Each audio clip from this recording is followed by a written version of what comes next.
third year in a row, the Montana Grizzlies have advanced to the Division I AA playoffs.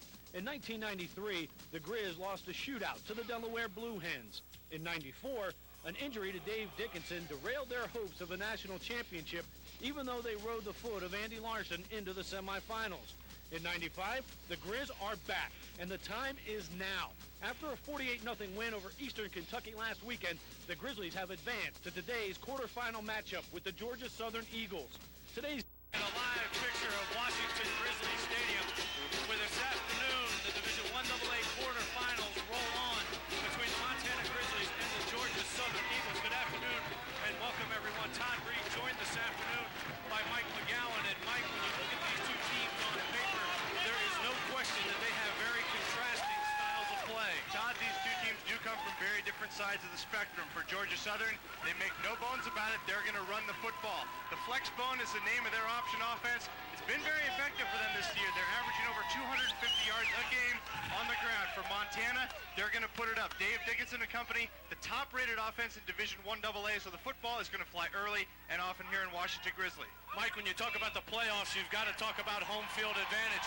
It is so big. The Washington Grizzlies have had a tremendous amount of success here at home. Todd, you're right. Big advantage for Montana here in this stadium.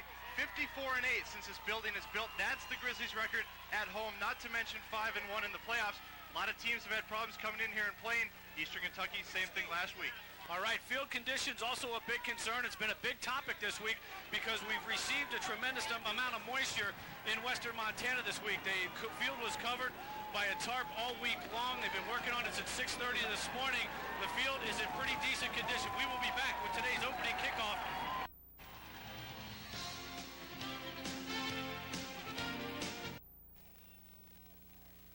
Dave Dickinson hands it off to Josh Brannon.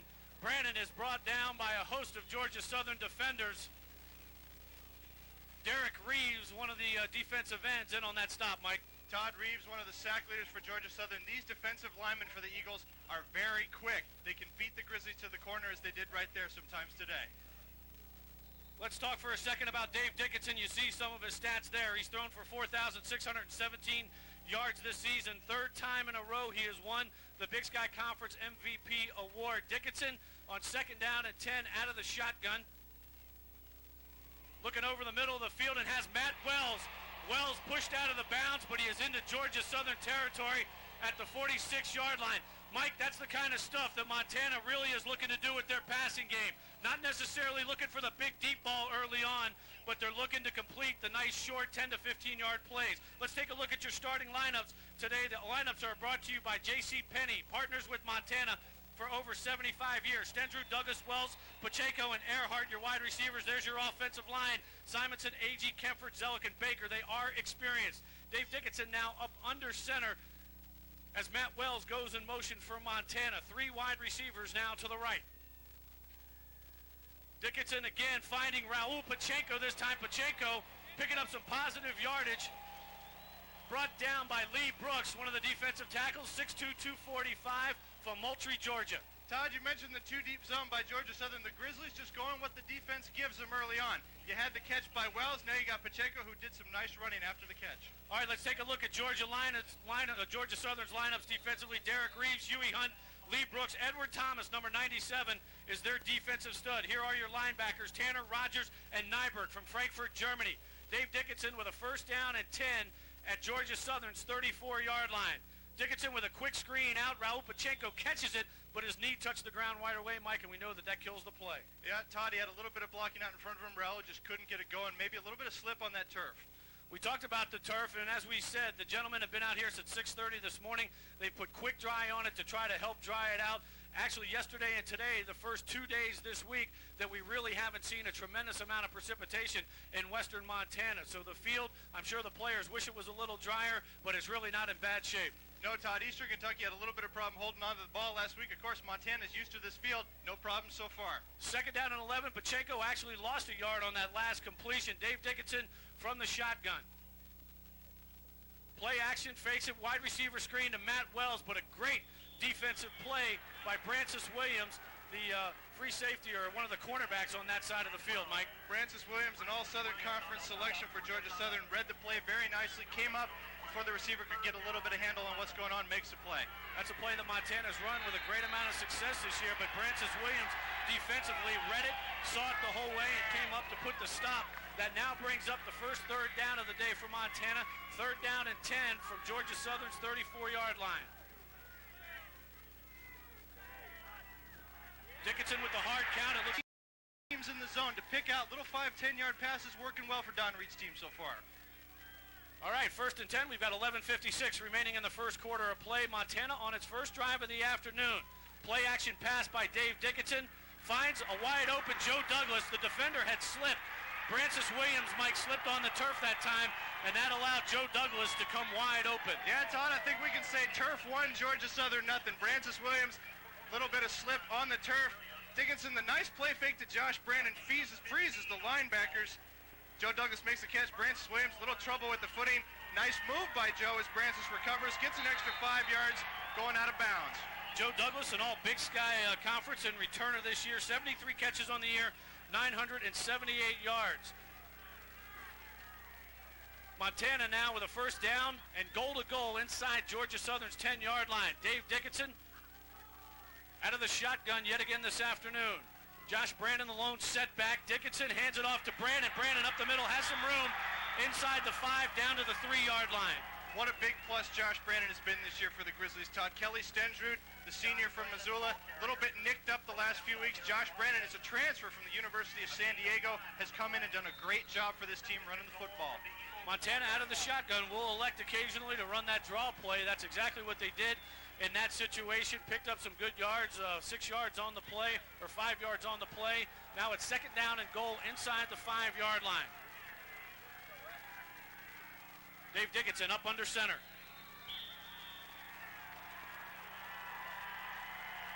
Georgia Southern doesn't like what they see defensively, so they elect to call a timeout and take a look at their defensive strategy. They step aside for a minute, and we will too. We'll be back to today's Division I AA quarterfinal game right after this. We are just underway in the first quarter of play this afternoon from Missoula, Montana. The Washington Grizzlies are driving on Georgia Southern. Second down and goal inside the 5-yard line. Matt Wells goes in motion. Dave Dickinson with a little play action, rolls out to his right and has a receiver. Touchdown, Montana.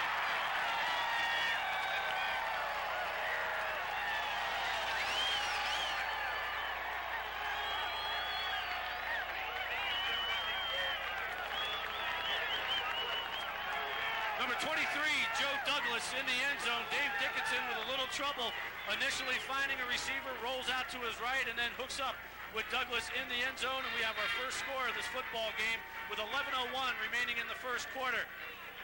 Todd, the Grizzlies flooded the pattern. If Joe Douglas wasn't open, Mark Bebout was back there in the end zone. Couple options. He chose one. Touchdown, Grizzlies. Andy Larson on for the point after attempt. It is up, and it is good. The Montana Grizzlies jump out on top the first time they touch the football this afternoon. 7-0. They lead Georgia Southern. We're going to take a timeout. Stay with us. We've got more from Missoula, Montana. This football game, we thought this might be a shootout. If it's any indication of what we've seen so far, it may just turn out to be that way, Mike. That drive really only took 3 minutes and 59 seconds. The Grizzlies, 10 plays, 77 yards, and Dave Dickinson to Joe Douglas for the score. Yeah, Todd, we talked to Georgia Southern coach Tim Stowers earlier in the week. He did not want to get a shootout with Montana going. The Eagles really only stopped the Grizzlies twice on that drive. 2 plays, Montana marched right down the field. All right, well, we'll see what Georgia Southern can do with the football because they are getting ready to take it for the first time this afternoon. Dexter Dawson is back to receive the kick. Andy Larson squibs it. It's picked up by Roderick Russell. The Grizzlies special teams go down to cover it. Obviously, Mike, they don't want Dexter Dawson, who is a very explosive football player for Georgia Southern, to touch the ball that much. Not at all, Todd. Dawson, one of the best rushers on this Eagle option attack. And we'll see what we get here coming up. Georgia Southern, their first time on the field running this offense. We'll see how the turf affects them in this drive. Well, the fans are responding. This is what the home field advantage is all about. Georgia Southern with quarterback Charles Bostic under center. Bostic slips, pitches the ball. A host of Grizzlies in on the tackle. Marlo Warthen, 5'8", 178 pounds, takes the first pitch, for Georgia Southern today.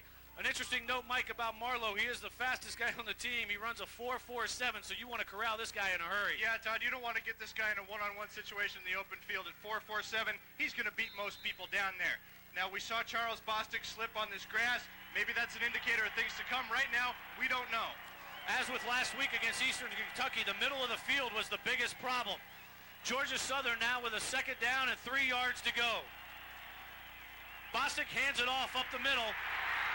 David Sermon there on the stop for Montana, along with Jason Crebo. Interior line of the Grizzlies doing a good job staying at home. They kept the guys in the middle that they needed to. Stuff the play. Short gain. Number 5, Derek Russell, picks up only a couple, and you can see Darrell starting at fullback today. Here's your other starters today, brought to you by J.C. Penney, Andre Rogers, Maurice Bing at wide receiver, Dexter Dawson, and Marlo Warthen. Offensive linemen, Moses, Hadley, Moore, Glover, and Chestnut. The guys up front doing all the work. 3rd down and 1. Montana can stop them here. It'd be a good momentum swing for them. Bostic with the option. Nobody is there, and the Grizzlies are. Corey Falls, number 90, in on the stop, along with, yet again, Jason Crebo. Mike, that's an absolute example of what Don Reed talked to us about earlier in the week. He said if Montana was going to stop Georgia Southern, they would have to play good assignment football. Don, assignment football, exactly right. The Grizzlies stuck with their man. Corey Falls used to be in the backfield. He's the sack leader for the Grizzlies. Comes up with a big stop. Georgia Southern's got to punt it. Georgia Southern back in punt formation. Kenneth Warop, the punter for Georgia Southern, gets off a nice kick. The ball doesn't quite turn over. Joe Douglas calls for a fair catch, and he has it at the 21-yard line. The Montana Grizzlies will take over there for their second possession of the afternoon. We'll step aside. We'll be back to Washington Grizzlies Stadium in a few minutes. Welcome back to Washington Grizzlies Stadium in Missoula, Montana. 7-0 our score in the first quarter of play. The Montana Grizzlies on top. They have the ball for the second time today. Dave Dickinson at quarterback. Drops back. Feels the pressure up the middle, then looks over. The ball is tipped and intercepted. Georgia Southern comes up with a pick. D.T. Tanner, the outside linebacker, comes up with a pick. And, Mike, this is a big break for Georgia Southern. Big break for Georgia Southern, Todd. They're right inside scoring position about the 35-yard line. If they can get a score here, take the crowd out of it for a little while, get them off of their backs, could be a big momentum swing for the Eagles if they cash in on it. Both coaches, Tim Stowers and Don Reed, talked to us earlier in the week about how important turnovers would be. The Montana Grizzlies give up the ball for the first time this afternoon. Georgia Southern with an opportunity to get back in and tie this football. They have the ball 1st and 10 at the Montana Grizzlies 35-yard line.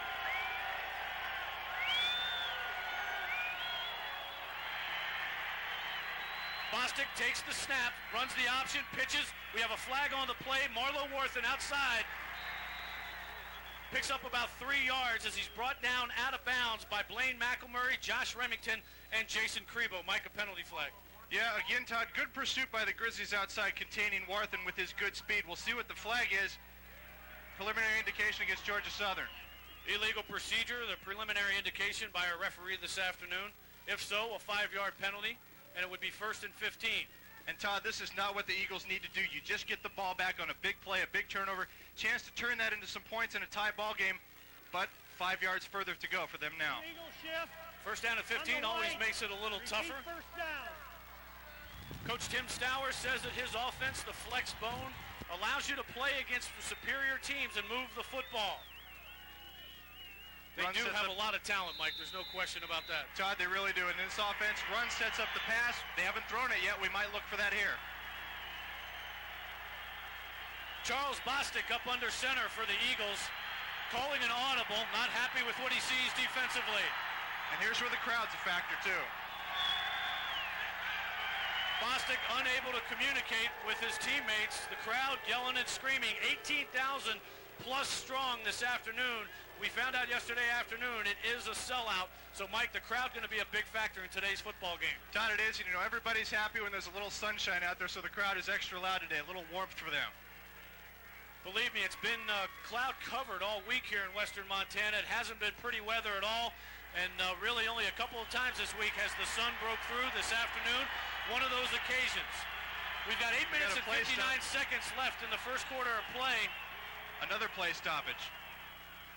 And Georgia Southern, Charles Bostic again saying that the crowd noise too loud. Let's go to our referee. Start the 25. Do not start the 25-second clock unless I signal. I'll be honest, I didn't hear what he said. You can't lie about that one. There's no, up in the booth, it's a little tough to tell. Maybe you folks at home heard it better than we did.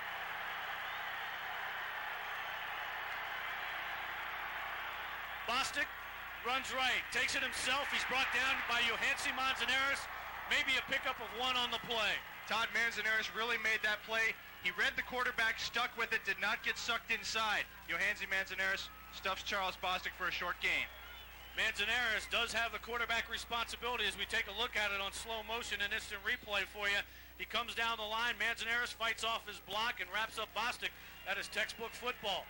Second down and 15 now. They say that he picked up maybe a half a yard on that play.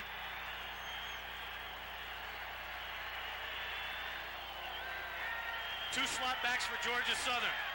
Bostic is back to throw. Looks downfield, pulls it down, decides to run. He's brought down by Corey Falls after a short pickup. Good coverage by Mike Temple downfield, Todd. Maurice Bing, the Eagles wide receiver, leading receiver too for the Eagles, ran a little out pattern. Mike Temple stuck with him, took away the option. Charles Bostic had to tuck it under and run. Mike, the folks back in Georgia know this quite well. For the folks in Montana that are watching today's game, Georgia Southern does not throw the football that often. Against Troy State last week in their victory in the first round of the 1AA playoffs, they only threw the ball one time. Todd, right, but you know, sometimes we've seen film on them. It's a big play when they do throw it. This offense relies a lot on misdirection, double reverses, pass off the double reverses. You got to be ready for anything. I should say they completed one pass. Bostic up under center, does not like what he sees and calls a timeout. As he goes over the sideline to discuss things with head coach Tim Stowers, we will step aside. We are back, and in your absence, they didn't want to wait for us, so they ran a play. It was a third down play and 13. Mr. Bostic threw deep, and it was incomplete, so that brings up a fourth down. Kenneth Wara back to punt now for Georgia Southern. Kicks it up high. Joe Douglas waves fair catch, but the ball falls down inside and into the end zone. Just missed it. So the Montana Grizzlies will take over first and 10 on their own 20-yard line. Mike, third down play. The folks at home didn't get a chance to see it. Charles Bostic dropped back to pass, scrambled around for a while, looked into the end zone, and threw the ball to Dexter Dawson, but it was broken up by Blaine McElmurray. Yeah, Todd, Bostic had some decent time in the pocket back there. Good coverage by the Grizzlies. Bostic ended up scrambling around, had to throw a jump ball deep to the end zone. Dawson couldn't come down with it, so that set up the punt. The Grizzlies will take over for the third time today while we have a second. Don Reed, 2 Big Sky Conference championships. Tim Stowers, well, he can do that a little bit better. 4 national titles in Division I AA. Here's our total offense today so far. Montana 71, Georgia Southern. You see the numbers. The Grizzlies start off quickly and go to Raul Pachenko. Pachenko takes the ball up to just outside the 27-yard line where Montana will have a second down and 3. Quick little hitch pass, Todd Rowe. Pachenko gets the momentum out going with the flat, couple of blockers. Good gain on first down, about second and 3. That gives you a lot of latitude what to do on offense. You can set up the run, you can set up the pass. And that's what Montana does. They use the pass, and they use it almost as a run. They throw a lot of short passes. That's the way they like to move the football. As we said, second and 3. Dickinson this time, the direct snap to Kelly Stendrud. Stendrud takes it up the middle, picks up a couple of good blocks, and picks up a first down. Working a little bit of the surprise factor there. Defense might have froze a little bit because of the direct snap. Gave Kelly Stendrud an extra half second or so. Take a look at it on replay, Mike. And this is, Montana does this a lot. They direct snap to Kelly Stendrud. They let the offensive lineman do their work, and he picks up some good yards. Yeah, Todd, Jason Baker and Jeff Zellick open up a good hole on the right side. Kelly Stendrud pops through it. Your result, first down, Montana. First and 10, Grizzlies at their 33-yard line. Dickinson this time from the shotgun. Fakes the handoff. And this time is brought down and sacked. Georgia Southern, Cloise Williams, the middle linebacker, 5'11", 227, from Sylvester, Georgia, in on that sack, Mike. Todd, Cloise Williams showing a little bit of blitz at the line of scrimmage, came through on a stunt, got to Dave Dickinson. Good coverage by the Eagles secondary, not letting Dave get a little bit of time to throw. We see it here on the replay. First time today that Dickinson has been sacked by Georgia Southern, and this is what the Eagles need to do. They need to put pressure on Dickinson if they're going to slow down this offense. Todd, they do. Dickinson, one of the favorites to win the Walter Payton Award this year. You got to slow him down if you're going to slow the Grizzlies down. Second down and 14 after that sack and the loss by the Montana Grizzlies. Dickinson again, this time has a wide open Matt Wells. Wells up to the 44-yard line, and that is good enough for a first down. Todd, a good bit of decision-making by Matt Wells. He ran his pattern onto the left side of the field. Georgia Southern had it blocked off. Dave Dickinson saw that. Matt Wells came across to the middle of the field, found another opening in the zone. Dickinson hits him for a first down. Matt Wells, the career receiving leader for Montana with 2,733 yards. He's all Big Sky and averages 91.6 yards per game. You can see it over the middle, finds the hole in the zone. Dickinson finds Wells, and that's good enough for a first down. 5 minutes and 24 seconds remain in our first quarter of play. Wells really brings a complete package for the Grizzlies. Not very big guy, but he's quick, like the Grizzlies like to do with their receivers. Smart guy on the field, knows the openings, knows where to go to get the ball. The Grizzlies receivers, as everyone who follows Montana is well aware, they're not necessarily the biggest guys, but they do have some quickness and speed about them. Dickinson from under center. Again with the hard count, may have drawn Georgia Southern offsides. The hand up to Kelly Stensrud, who makes it to the 50-yard line. Good, tough running by Stensrud. Todd kept the legs going, moving the pile. Gets about 5-6 yards on that play. But first and 5, what do? Do you want the 5 yards or do you want the second down? If I know Don Reed, he'll take it first and 5. It's easier to go 5 with 3 plays than it is 10. I figured you'd say that. The referee signals just that way. And the ball will be moved up to midfield. Penalties for 1995, Georgia Southern. You have some information on them? Yeah, Todd, this 95 team for Georgia Southern set a school record.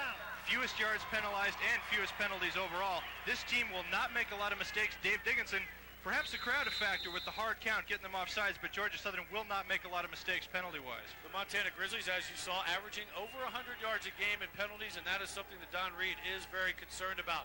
As we said, first and 5. Dickinson from the gun, play action pass, throws it out, and this time a little bit behind his receiver, Matt Wells. Todd, a little bit of a low throw by Dave Dickinson. Matt Wells made his break. He was open on the sidelines.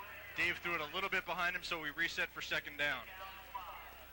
Second down at 5. The Grizzlies looking to move the ball down inside Georgia Southern's territory. The Grizzlies come out, 2 wide receivers set to the left side of the formation and 2 wide receivers to the right side of the formation.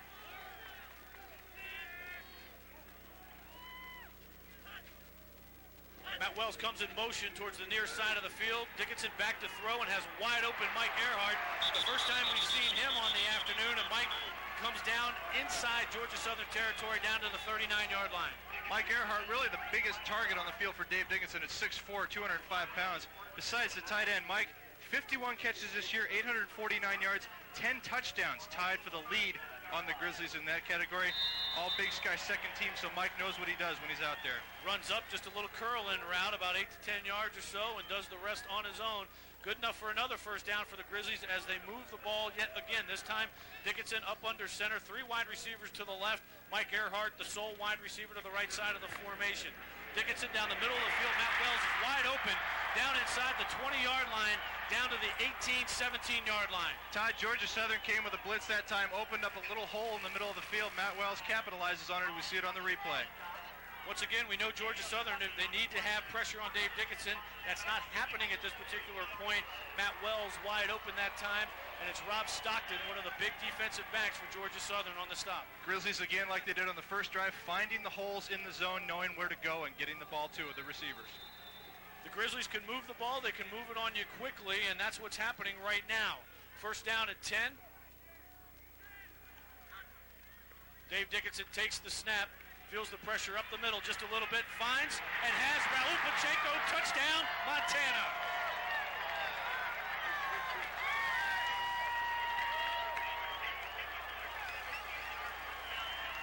17 yards, Dave Dickinson to Raul Pacheco. Mike, we had just talked last night about Raul. We had seen a lot of the things that he had done well early in the year, and then we haven't seen as much from him later on in the season, but he seemed to be coming up big this afternoon. Yeah, Todd, Don Reed really likes this freshman from Honolulu, Hawaii, one of about 3 or 4 players on this Grizzly team from the island state. 45 catches on the year for over 500 yards and 4 touchdowns. Raul just cut across the middle of the field this time, simple route. Dave Dickinson found him for the touchdown. Larry Toffanelli puts it down. Andy Larson puts it up. The referees tell us it's through the uprights. So with 4:26 now remaining in the first quarter of play, the Montana Grizzlies now on top of the Georgia Southern Eagles, 14-0. Carla Schatz is standing down on the sideline this afternoon, one of our sideline reporters that we have for today's game. Carla, what do you have for us? Oh, it's a wonderful crowd, and they're really into the game, and it's making a difference, I think, because all the team players know they're there. 13-0 already. How are you? Or 14-0 actually. How do you think the boys are doing so far? I think they're doing just the same kind of pace they had last week, and I hope they keep it going that way. It's a great day for the University of Montana. All right, thanks a lot. President Dennison, back to you guys in the booth. All right, Carla Schatz. Carla, thank you. President George Dennison, University of Montana president. And Mike, Tim Stowers has to be concerned at this point. He said and told us specifically when we spoke with him on the phone this week that he did not want to get into a shootout with Montana. With 4:26 now remaining in our first quarter, the Grizz lead at 14-0. Right, Todd, you don't want to get in a shootout with two high-powered offenses. You don't want to fall behind by 2 touchdowns either. So the Eagles need to find some kind of rhythm, some kind of momentum on offense, get down, maybe not necessarily score, but at least move the ball steadily down the field to get some confidence in their offense. Georgia Southern looking to receive the ball here shortly. Let's recap that last drive for you.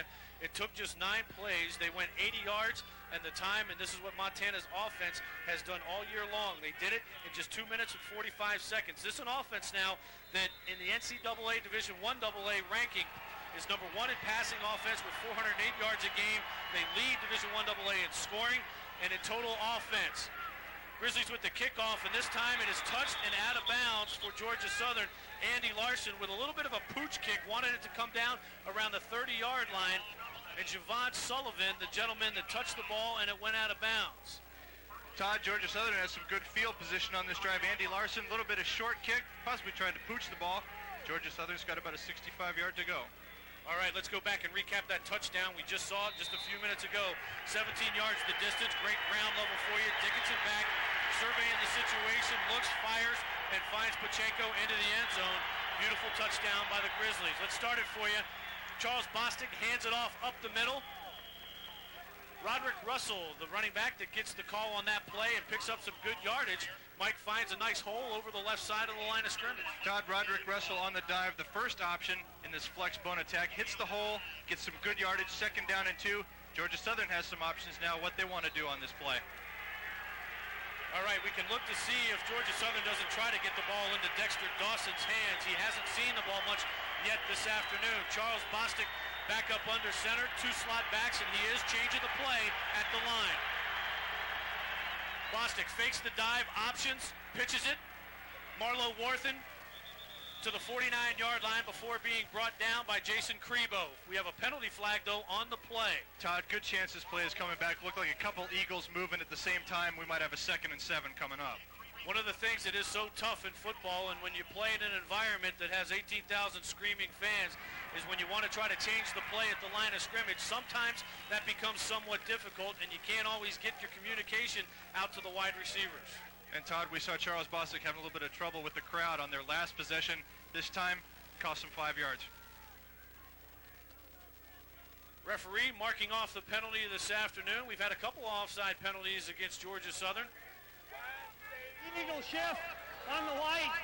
Repeat 2nd down. And just as we talk about offsides, we get an illegal shift, so that shows you exactly what's happening. Here's the replay, though. Bostic does a nice job making the read and pitching it to Marlo Warthen, who puts his head down, but an illegal shift negates the play. 2nd down and 6 as they were faced with first, 2nd down and 1. Bostic this time spins, drops back. He wants to throw. Nobody is there except for David Sermon for the Montana Grizzlies. Todd, it looked like Bostic and Roderick Russell got a little bit crossed up on that play. Bostic, a little bit of an awkward spin, had to go back to the other side of the field.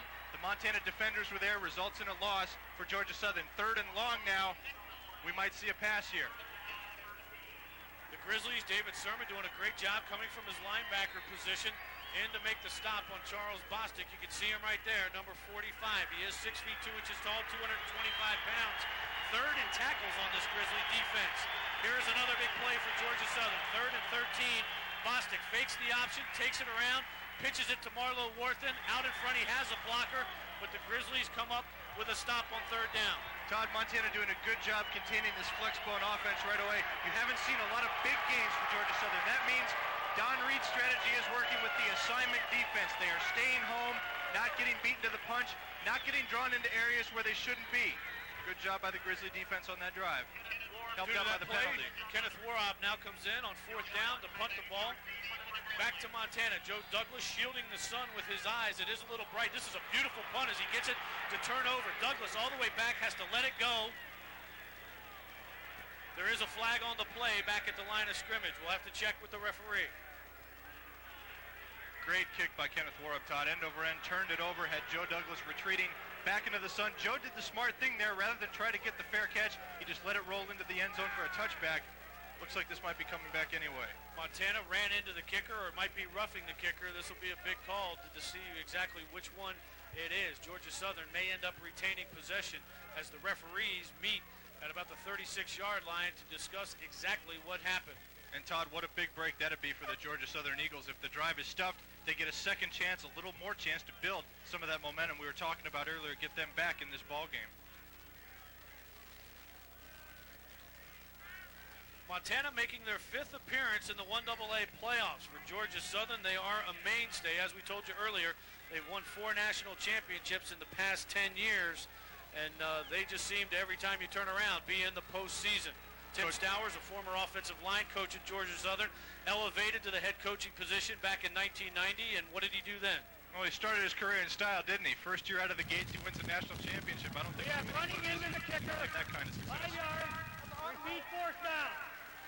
The call from the referee on the field, running into the kicker, that brings the 5-yard penalty, so it is still 4th down. If it would have been roughing the kicker, they would have received a 1st down and gotten the ball back and retained possession. Referee asking to put 8 more seconds back on the clock. And Todd, that's a break for Montana, getting the 5-yard roughing the kicker instead of the 15, and like you said, carrying the 1st down automatically.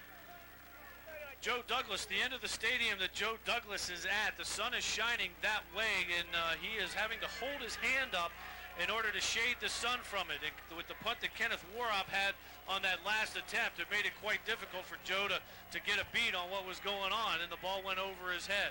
The punt returners never have it easy, do they, Todd? They've got the ball hanging high in the air, 11 guys chugging right after you full steam. Now you got the sun to deal with, too. That's why they say sometimes those guys are maybe a little off their rockers to sit back there and do what they do. I think we're getting ready to get back underway, I should say. Kenneth Worob out of the punting formation. The snap is good.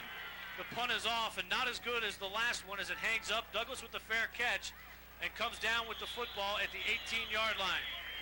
The Montana Grizzlies will take over there, 1st down and 10. 2 minutes and 11 seconds remain in our first quarter of play this afternoon from Missoula, Montana, and Washington Grizzly Stadium on the campus of the University of Montana. Mike, really, I thought, and a lot of people had talked about the weather. Can Georgia Southern, it was 70 degrees, 60 degrees this week in Statesboro. You know, could they come up here and adapt? And it doesn't seem like the weather's affecting them at all. Well, so far, not really, Todd. A couple of slips, but no fumbles like we saw from Eastern Kentucky last week when they came into Washington Grizzly. Sun came out. Big break for everybody involved, I would say.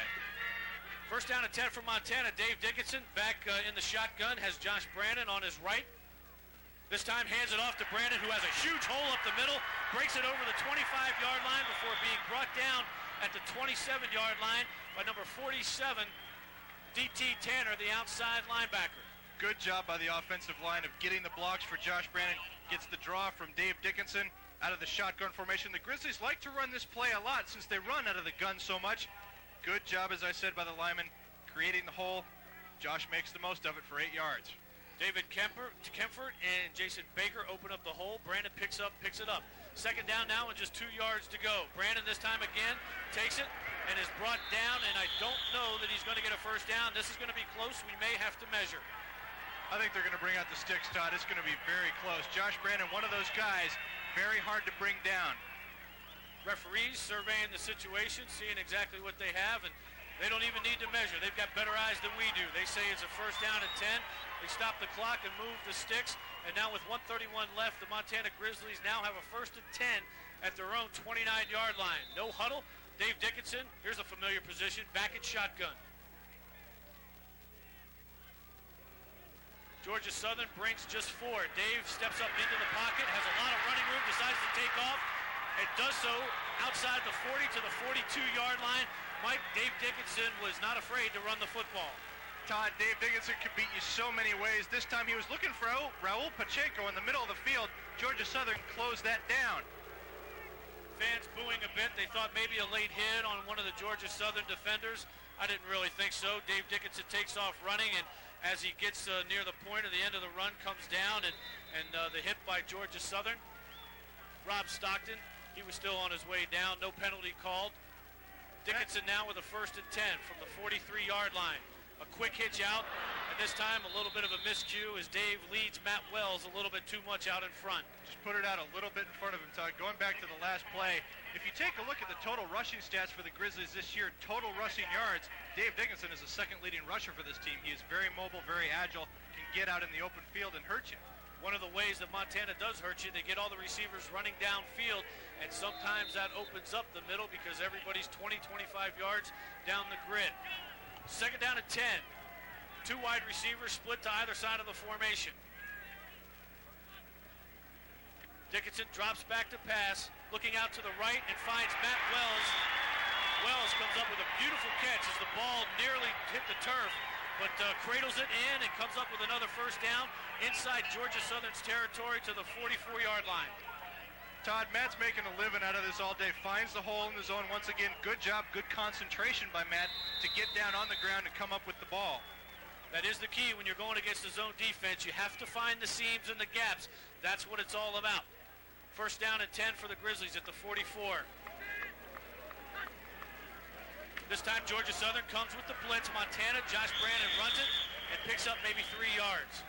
Georgia Southern getting used to that play, Todd. They saw it, recognized it very well, stopped Josh Brandon for about 2 or 3 yards.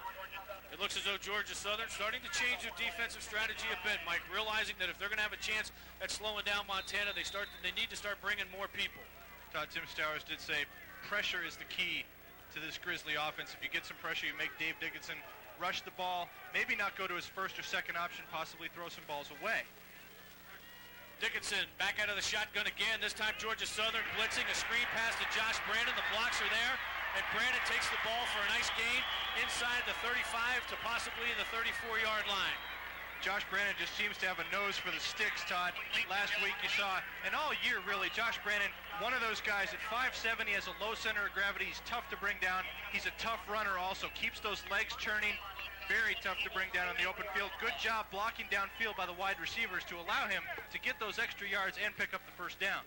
We talked to Josh Brandon a little earlier this week. He told us, quite frankly, I don't really have many great assets, physical assets as a football player, except for a brain. At the end of 1 quarter of play today in the Division 1AA quarterfinals between the Grizzlies and the Georgia Southern Eagles, Montana leads it 14-0. And Mike, if you have to break this down after 1 quarter of play, right now you have to say advantage Grizzlies. They're doing everything the way that they wanted to. Georgia Southern has not been able to get untracked offensively, and they haven't been able to stop the Grizzlies defensively. Definitely, Todd. Montana's moved the ball well every time they've had possession. Georgia Southern still trying to get that momentum, that focus on offense, like you were saying. They've got to find a way to get in that rhythm, get the option going, and move the football. They have picked up a few 1st downs along the way. Kenyon Gleason, one of our other sideline reporters, down on the field. Kenyon, what do you got? Guys, you want to talk about home field advantage? The Grizzlies definitely have it, and I think it's shown in the 1st quarter of this game. With the fans, the expansion of Washington Grizzly Stadium adding over 3,000 seats to this stadium, it's definitely showing today. The only word I can use to describe it down here is wow. It is very loud, particularly when Georgia Southern's on offense. They're bumping up the D. Send it back up to you guys. Todd, I think Kenyon's a little bit excited. How about you? Get in front of 18,000 plus fans, and I don't care whether you're in Statesboro or whether you're in Missoula, Montana. This is what college football is all about. These fans turning out today to support this team. We said that field position would be a factor. There could be a big factor in today's game. Georgia Southern with the 1 turnover, Mike, I thought that was an opportunity for them to really capitalize on that situation. And at that point in the football game, it was 7-0. They could have got right back in and locked it up, but that's something that just didn't happen for them. Absolutely, Todd. Coming up with that interception, had a big chance to turn the momentum around, take the crowd out of it for a little while maybe, but they didn't convert. The crowd gets right back in it. Montana goes down and scores one more touchdown to go up 14-0. All right, 7 plays, 39 yards, 2 minutes and 11 seconds so far on this drive. Dave Dickinson on the afternoon, 14 of 15, 2 touchdowns for 142 yards and 1 interception. Out of the shotgun has a wide open Raul Pacheco. Raul forgot to catch the football. Looks like he was running before the ball got there, Todd. Being out that far and throwing across the field, he was looking back into the sun, but Dave with the throw right on the money, and Raul looks as though maybe he started to turn his head slightly and move upfield before he had the football in his possession. And Todd, you mentioned Dave Dickinson, 14 of 15 so far in the afternoon, now 14 of 16. You can't let a Peyton Award candidate do that. Georgia Southern's got to get in the backfield, force him to make some quicker decisions. Tim Stowers said he didn't want Dave Dickinson to get into a comfort zone. Dave Dickinson is very close to getting into his comfort zone this afternoon. Out of the shotgun again, this time Dickinson looking downfield, surveying the situation, and has Joe Douglas, but Douglas drops the ball. Is it an interception? Is it a fumble? Or is it an incomplete pass? The referee is saying that Douglas did have possession of the football and that it is a fumble. This a big turnover yet again for Georgia Southern. Todd, very big because the Grizzlies apparently were driving towards another score. That would have put Georgia Southern down 3 scores, a bigger hole to dig out of now. They have to start inside their own 20, but when you take the ball out of the Grizzlies' hands, get it in your own, a chance to go down and possibly pull within a touchdown, that's a big play any way you take a look at it. Joe Douglas had caught the ball, was running across the field. When the ball was stripped away, Georgia Southern recovered it. They now go back on offense with Charles Bostic under the center. The 6-year senior with the option this time, hands it off the dive, up the middle, the ball out to about the 20, 21-yard line before a host of Grizzlies on the stop. Again, Todd, a good job of the Grizzlies picking up the first option on this offense, the dive. And for Georgia Southern, they're feeling out how to go.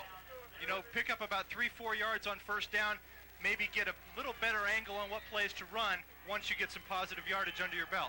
Roderick Russell on that carry. Don Reed said the first down was a big down for the Grizzlies defensively. He said we need to stop Georgia Southern. Second down now and 6 yards to go. This time the handoff again to Russell, who again heads up the middle and finds a couple of yards. Again, Todd, going with the sure option, trying to build some continuity, build some rhythm in this offense. That would open up some more trick plays, reverses like we know Georgia Southern has in this arsenal. But first you got to get down the basics. You got to get into a rhythm, and that's what they're trying to do right now.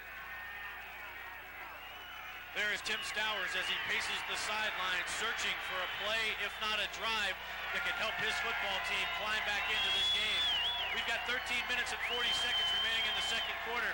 Charles Bostic, for the first time today, will go from the shotgun, or as Georgia Southern likes to call it, the flex gun. Back to pass, has the ball up. It is knocked down for the Grizzlies. Number 43, Randy Riley, the 6'3", 240-pound junior linebacker from Butte, Montana, on the stop. Really a nice job by Riley as he knocks the ball down, and that forces Georgia Southern to punt. Randy Riley coming in from the right side, Todd. Good job of shaking off his blocker as Charles Bostic coming out of the shotgun. You'll see Riley coming in from the top of your picture. Randy's second on the team in sacks, so he knows how to get to the quarterback. Charles Bostic lets it go, but Randy gets a hand up just in time to deflect it, sets up this punt. Kenneth Waraw back to punt yet again today. He has been a busy man. This punt, not necessarily that great. Joe Douglas elects to let it bounce and roll down inside Montana's 40 to the 39-yard line. Well, the Grizzlies will take over, but we first need to take care of some business. We're going to step aside. Your score from Missoula, 14-0. Montana at Washington Grizzlies Stadium, 13-15 remain in the second quarter. The Grizzlies just ran a play, and it was an incomplete pass. Dave Dickinson looking to throw the ball out to the left flat, and the ball fell on the turf. So that brings up a second down and 10. Montana at their own 39-yard line. Dickinson up under center. Georgia Southern in a 2-deep zone.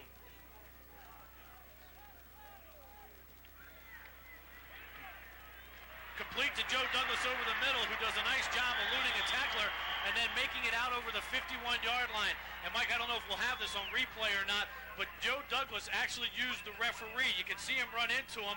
We don't have it on our camera shot, but he uses the referee to get open. Todd, the coaches don't necessarily draw it up that way, but sometimes it works to your advantage going over the middle of the field, getting a little screen from the officials.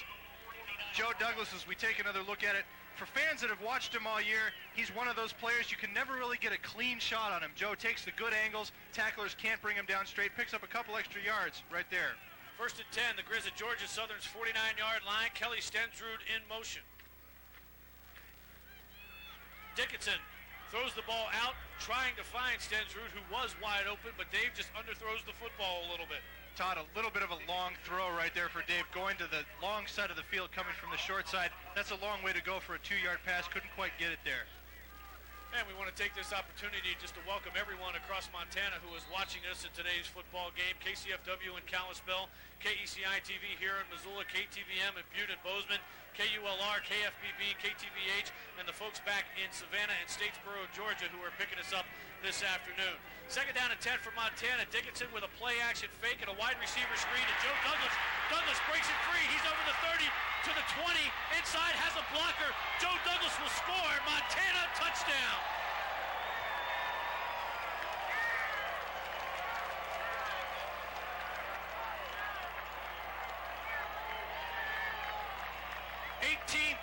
Plus strong in Washington Grizzlies Stadium, letting the Grizzlies know how much they appreciate it.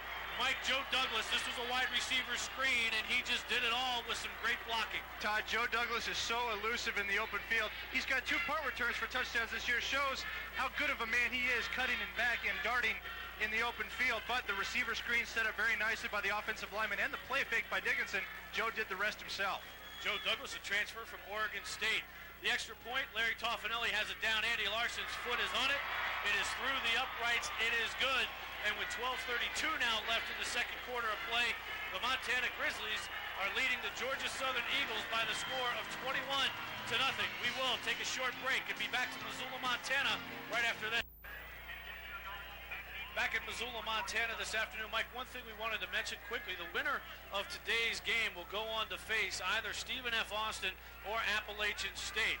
For the Montana Grizzlies, obviously they're rooting for Stephen F. Austin because Appalachian State, a higher seed team in the bracketing, if Stephen F. Austin were to win and the Montana Grizzlies would be able to go on and defeat Georgia Southern, then they would host another game next weekend. For Georgia Southern, they would be on the road no matter what happens. Right, Todd. As we get deeper into the playoffs, the higher seed hosts the game. It's not done like last year where you put in bids for the host site.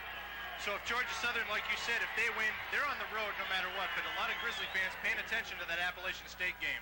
Andy Larson with another squib kick, and it is picked up at the 25-yard line and brought out to over the 35-yard line. Javon Sullivan, who has touched the ball twice on kickoffs this afternoon. Mike, let's go back and take another look at that touchdown pass from Dave Dickinson to Joe Douglas. Todd, and a stat that jumped out at us when we were looking over the material, Dave Dickinson has thrown 40 touchdowns this year. Montana's thrown 40 touchdowns all year. Dave is a huge part of this offense, as is Joe Douglas. Joe gets in the open field right here. Nice cut across the field, and a good block right there by Mike Earhart to finally spring him and get him into the end zone. Mike Earhart with a great downfield block. The Georgia Southern Eagles now on offense. Charles Bostic pitching it outside to Dexter Dawson, and he is wrapped up for a loss, and the fans in Washington Grizzly Stadium love it. Jason Crebo, the 6'4", 224 linebacker from Helena, Montana, second in team tackles, and he shows right there that he has a nose for the football. Todd, Jason is always around the football. Good pursuit, good penetration by the Grizzlies. We take a look at the first quarter stats. 15 total yards for Georgia Southern. You don't like to see that if you're an Eagle fan. Montana, 94 yards. They've pretty much done what they wanted to do on offense thus far. Penalties, 4 for 15 for Georgia Southern. We were talking about the school record. Charles Bostic hands it off straight up the middle. I believe it's Roderick Russell, who is stopped by Mike Boucher and Randy Riley at the 35-yard line, so not picking up a great deal of yardage. That will bring up a 3rd down and 11, and Georgia Southern immediately finding themselves in a position that they have found themselves in before this afternoon. And the Eagles really in a perilous position here, Todd, because you're down 21-0 right now with 11 minutes to go in the first half. If they don't convert here, they have to punt it. If Montana goes down and scores, you're down by 28 points. We're not even out of the first half yet. How big is home field advantage in the playoffs? This time Bostic from the flex gun. Options with a shuffle pass to Marlo Worthen, but Jason Crebo read it the entire way. Marlo Worthen slams the ball into the turf out of frustration and brought down at the 32-yard line. We do have a flag on the play. We'll have to see what this one is, Todd. Preliminary indication from our referee is that it is holding against the Grizzlies. That would be a 5-yard penalty and bring up an automatic first down for Georgia Southern. Georgia Southern gets new life here, Todd, like we were talking about earlier. Might give them a second chance to build some more continuity on offense, get back in this ball game. maybe score a touchdown field goal, put something on the board to give your offense a little bit of vote of confidence in this first half.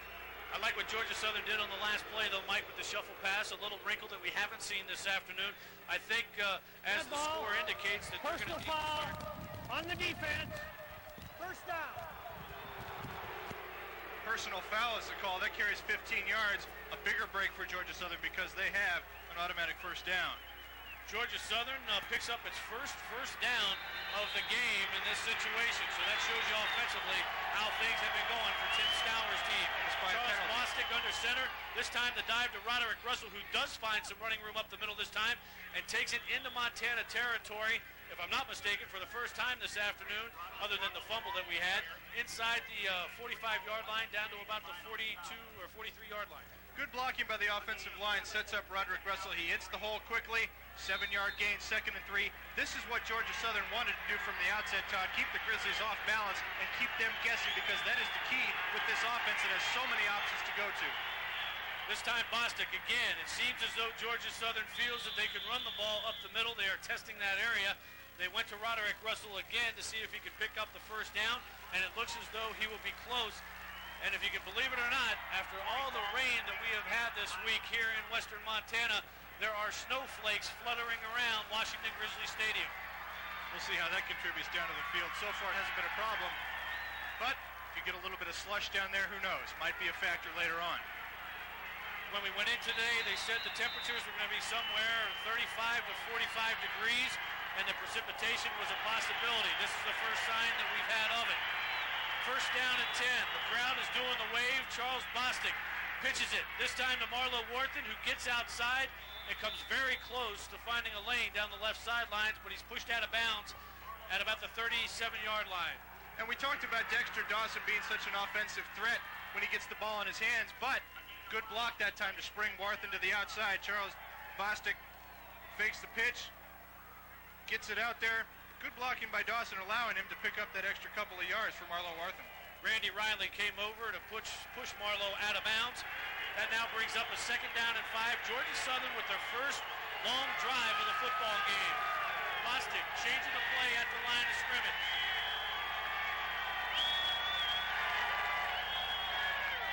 Fakes the dive, and this time is brought down.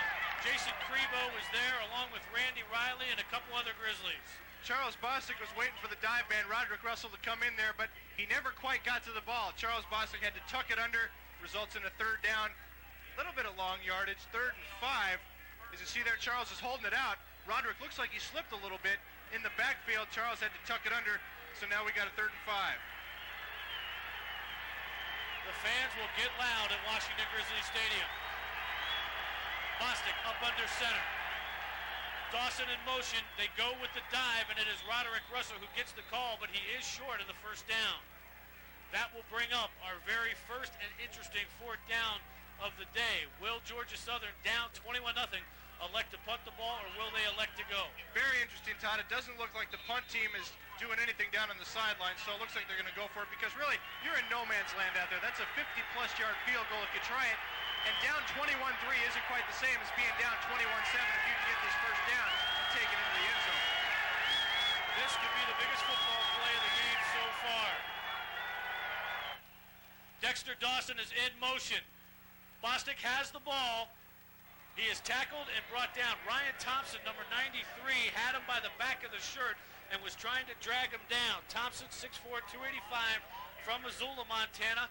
The spot in the ball, it is a first down. The referees say move the chain. So that, a very big play momentum-wise now. That really helps out Georgia Southern. Huge play for the Eagles, Todd. The drive is still alive. You're down at Montana's 32-yard line. Pretty much foreign territory for the Eagles this time in the ball game. The flexbone offense moving on the Grizzlies for the first time this afternoon. This time, again, up the middle, Roderick Russell with a big hole. And if it wasn't for number 14, Ryan Palma, Russell may have gone the distance there as he takes it inside the 30-yard line of the Grizzlies down to inside and just around the 24-yard line. Good blocking by Robert Moore, the center here. You'll see it, Todd. 67. Jamie Glover also comes in, opens up the hole for Roderick Russell. Like you said, it weren't for the secondary. Big yardage. The only place so far that Georgia Southern has been able to move the football in Montana is up the middle. Let's see if that continues. Bostic This time takes the snap, looks to option left. Everyone seems to be covered. And a nice job by Roderick Russell as he dives and tries to put the ball out in front of the first down marker. Great effort by Roderick Russell, Todd. The Grizzlies had 3 men out there on the left side of the field.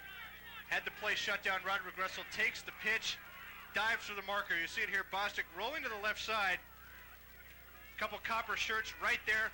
Roderick extends the ball. Looks like it's good enough for the first down. And it is. The referees just marked it. Signal first down, and they will move the change. And Georgia Southern will have a first down at Montana's 22-yard line. We have 7 minutes and 50 seconds remaining in the second quarter of play this afternoon. So far, the Grizzlies have turned the ball over, but it has not hurt them yet. Georgia Southern looking for the first points of the football game. This time, 2 wide receivers to the right for Georgia Southern as they look to spread things out. Bostic takes the snap, options it to Dexter Dawson and Sean Gokachia, who we have not mentioned a lot today. The 205-pound linebacker, or strong safety, I should say, from Stevensville, Montana, is there with the stop. Todd, Sean Gokachia, one of those players, very smart. He's always around the ball. Good job on penetration by the Grizzlies. Johansi Manzanares, Ryan Thompson seal it off to the inside. Forces the pitch, Sean Gokachia right there to make the stop. One of the things that definitely hurts Georgia Southern with the way that the field is, though, even though it may be drying out slightly, is that it still is slippery. Dawson tried to cut there. He slipped and fell down. Bostic, this time, options right. He is dragged down from behind, but not before Dawson gets the ball and takes it to the 19-yard line. And that's only a short pickup. Good concentration by Bostic just to get it away, Todd. He had the Grizzlies breathing down his back. Just before he went down, gets the pitch out. I'm sure they'll take a gain over a loss any day. Dexter Dawson, we just saw him there. He is the big gun offensively for Georgia Southern. All Southern Conference, 63 carries this year for 400 yards. He averages 6 yards a carry and 5 touchdowns.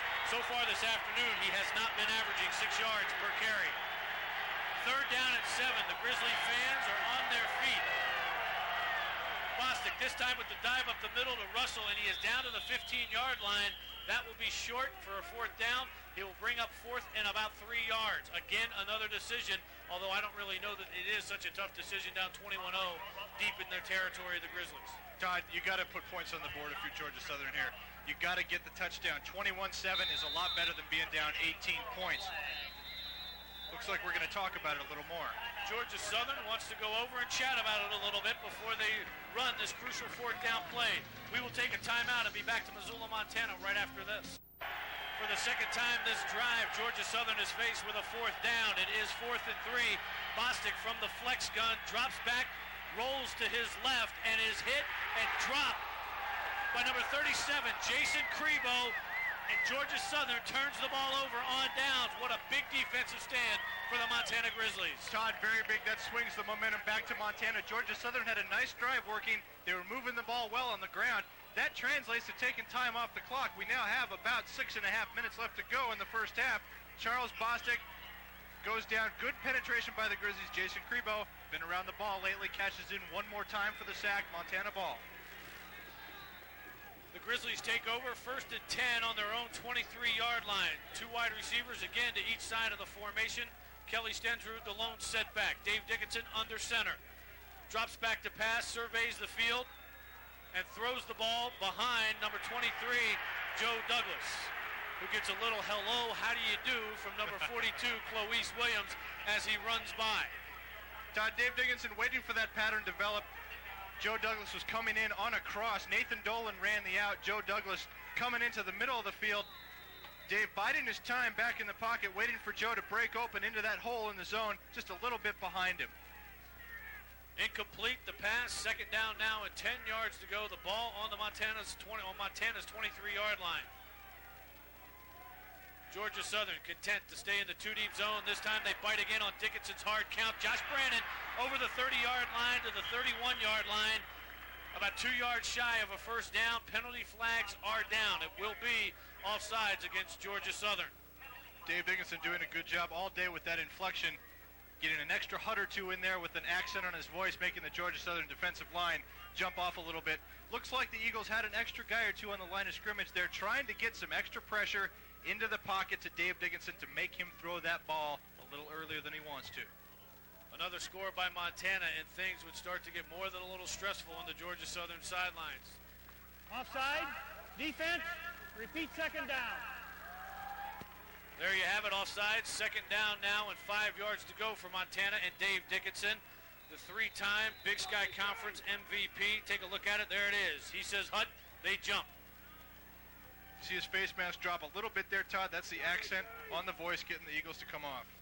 Dickinson this time with the quick throw out to Matt Wells. Wells over the 30-yard line to the 35 and is dragged down by Rob Stockton, the strong safety, just over the 35-yard line. It'll be another first down for the Montana Grizzlies. Todd, we talked about Josh Brandon running the football here. His block springs Matt Wells to get that extra first down. Takes his defensive back out of the play. Matt's able to get outside, get past the stick for a 10-yard gain. It's a first down for Montana. Rob Stockton, the gentleman last week when Georgia Southern took on Troy State and beat Troy State, came up with a big interception late in the game when they were threatening Troy State was, and that ended the scoring threat. Georgia Southern advanced to today's game. First down and 10 for Montana. Dickinson from the shotgun, Joe Douglas in motion. Dickinson hooks up with Douglas, who makes a tackler miss and gets out over the 45-yard line to about the 46.5 or so. Joe Douglas is so smart on the field, Todd. He can pick out the spots that he needs to get to. Knows where he is, too. It's an 8 or 9 yard gain for the Grizzlies, setting up a 2nd and 1. A myriad of options Montana can use right here. If the Grizzlies have 2nd and 1 a number of times during the course of the game, that is not a good thing. Taking a look at it on instant replay, Dickinson just surveying the situation. Don Reed says one of the things that impresses him so much about this quarterback is that he takes simply what the defense gives him. He makes the decisions and usually makes the right one. Measurement on the field to see if we have a first down, and we've got a clear 1.5 yards to go. 2nd down and 1 here, Montana. Lots of options. They can go deep. They can try to get the first down. When you're up 21-0, you have that kind of leverage and that comfort zone that Georgia Southern didn't want him to get in. Last time Georgia Southern had the football, they moved it deep into Montana territory. This could be yet another big situation for them on this drive. If they could stop the Grizzlies and get the football back, they might well again be able to master an offensive attack. 5:37 remain in the first half of play here in the Division 1AA quarterfinals between the Montana Grizzlies and the Georgia Southern Eagles.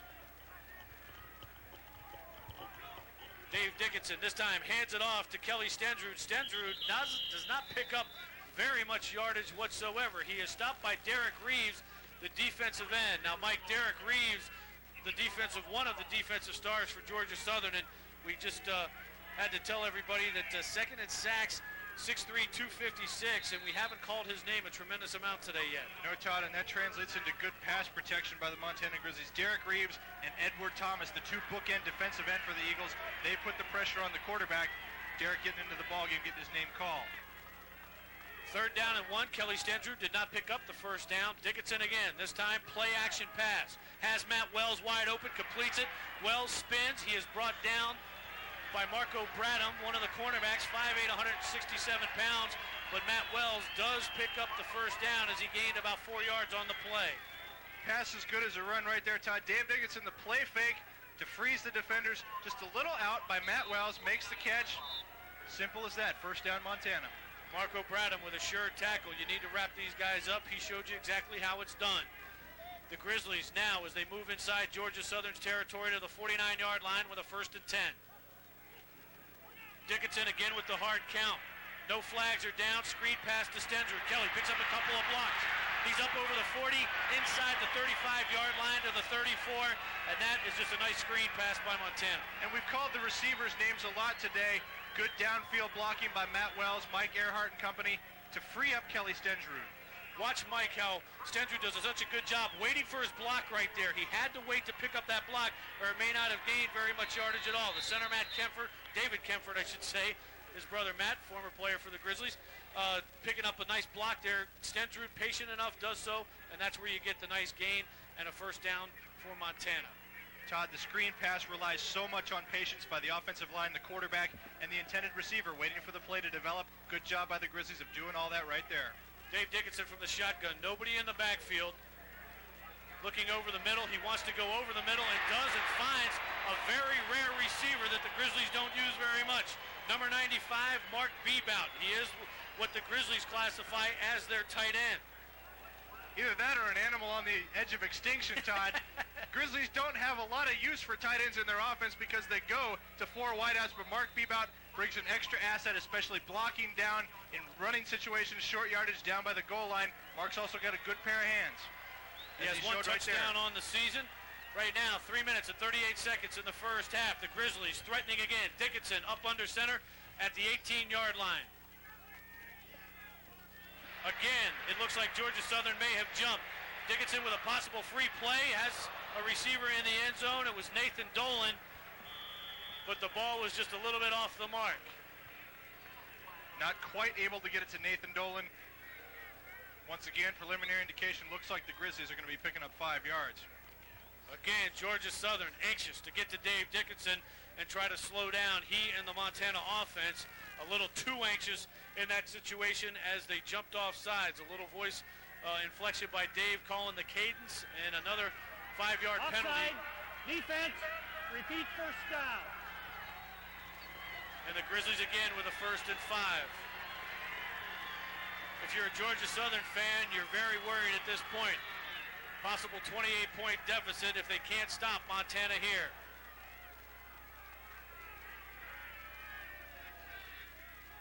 Dolan comes in motion to the near side. Dickinson with a quick pass to Dolan, who has it.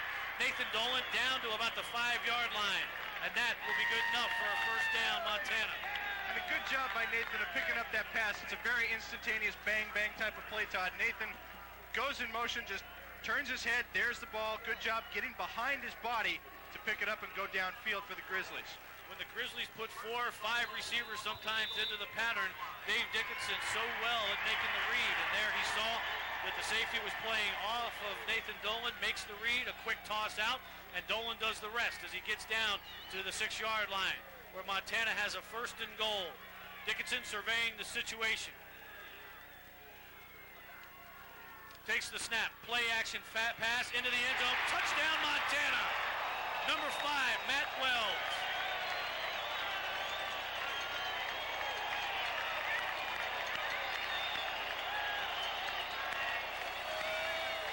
Dave Dickinson, the offensive line, which we haven't spoke a lot about so far. Mike doing a great job giving him all the time he needs. Todd, in the 2-deep zone that Georgia Southern is playing is leaving that little bit of hole in the middle of the field. Matt Wells has found that good timing by Dave Dickinson to get the ball there right when Matt is making his cut. Andy Larson is on to try the point after attempt. Larry Toffanelli is his holder. The snap is good, the hold the same, the kick splits the uprights. With now 2 minutes and 51 seconds remaining in the first half of the play, in today's 1AA quarterfinal game, the Montana Grizzlies have climbed out on top of the Georgia Southern Eagles 28-0. Carla Schatz down on the sidelines. Carla? This is Beverly Glover. She is the mother of Jamie Glover, number 67 for Georgia Southern. The team's doing not so good right now. How's your son doing? Well, I think he's doing pretty good. They had a lot of things to overcome with weather, noise, but they're pretty tough. They'll hang with you, and they won't give up till 4th quarter. It was 79 degrees when you left Georgia. How do you like our weather? It's great. We're doing great. All right, thanks a lot. Back to you guys in the booth.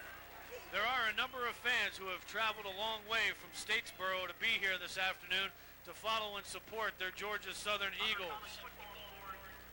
Todd, if you're Georgia Southern now, you need some kind of big play. You need to try to pull something out of your hat, a little reverse option pass, something to get you downfield and into the end zone, because 28-0 against this Grizzly offense is not very easy to come back from. The Montana offense has had their way this afternoon, scoring 28 points, still with about 3 minutes left in the first half of play. Georgia Southern, Mike, we talked about it early in the game. We talked about the flex bone and how important it was that they've been averaging over 250 yards a game. They're not coming close to those numbers today, and I know that they are very concerned with how the field is as Andy Larson prepares to kick it off. Georgia Southern will get the ball back. The ball picked up at the 25-yard line by Marlo Worthen, who is hit and hit hard at the 25. I should say the ball was picked up at the 15. Number 35, Mike Kowalski, an outside linebacker for Montana, on special teams in on the stop. Let's take a look at the touchdown again, Dave Dickinson. Once again, Todd, plenty of time in the pocket. picking his first choice, which of course is Matt Wells, back of the end zone. Good concentration by Matt to bring it in. Once again, you see there, no problem moving down the field. 11 plays, 77 yards, and not a whole lot of time. 3 minutes and 43 seconds. Charles Bostic brings the Georgia Southern Eagles up to the line of scrimmage. Play action. Looks to throw the football. He is hit and dropped by Marty Duffin and Johansi Manzanares. Marty Duffin, one of those guys, Todd, who's done well off the bench for Montana in a starting role this season. Marty 8th in tackles on the team with 40, a couple of sacks. The junior college transfer, a senior from Idaho Falls, gets good penetration, forces Charles Bostic to look right to Johansi Manzanares. They both wrap him up for the sack. Johansi Manzanares has shown his versatility this year in the Grizzlies defense. He's played defensive end. He's played linebacker. He is one of the spiritual leaders on this team, and he is a very fine football player. Now it is 2nd down and 15 with the loss that time by Georgia Southern. This time, Bostic again showing option, but pulls it up and looks to throw the football. It is almost intercepted by number 2, Justin Hazel. Hazel had a legitimate shot at it, but the ball just fell through his hands. Todd, the Grizzlies playing a zone defense there in the secondary. They had that play covered from the very outset. Justin Hazel hanging back in his area, waiting for that ball to come down. Charles Bostic put a little bit of elevation under that, so it hung up there. Justin Hazel could have come down with the interception. Georgia Southern maybe being put into a situation down 28-0 that they don't feel very comfortable in, and that is having to throw the football and having to throw it a lot. Charles Bostic, this time out of the flex gun, decides to run it on a quarterback option and picks up some big yards over the 30-yard line to the 31 before being brought down. Sprung by some great blocks on the offensive line, Todd, allowing Charles Bostic that little extra room, but they're going to be short of the first down. You really have to punt it here since you're so deep in your own territory. Good job by the offensive line of sealing up front. Gives Charles a lane, but unfortunately didn't get the yardage that he needed to get for the Eagles to pick up the drive. One of the busiest Eagles this afternoon so far has been Kenneth Warob, who is the punter for Georgia Southern. 4th down and 3 with 1:31 left in the second quarter.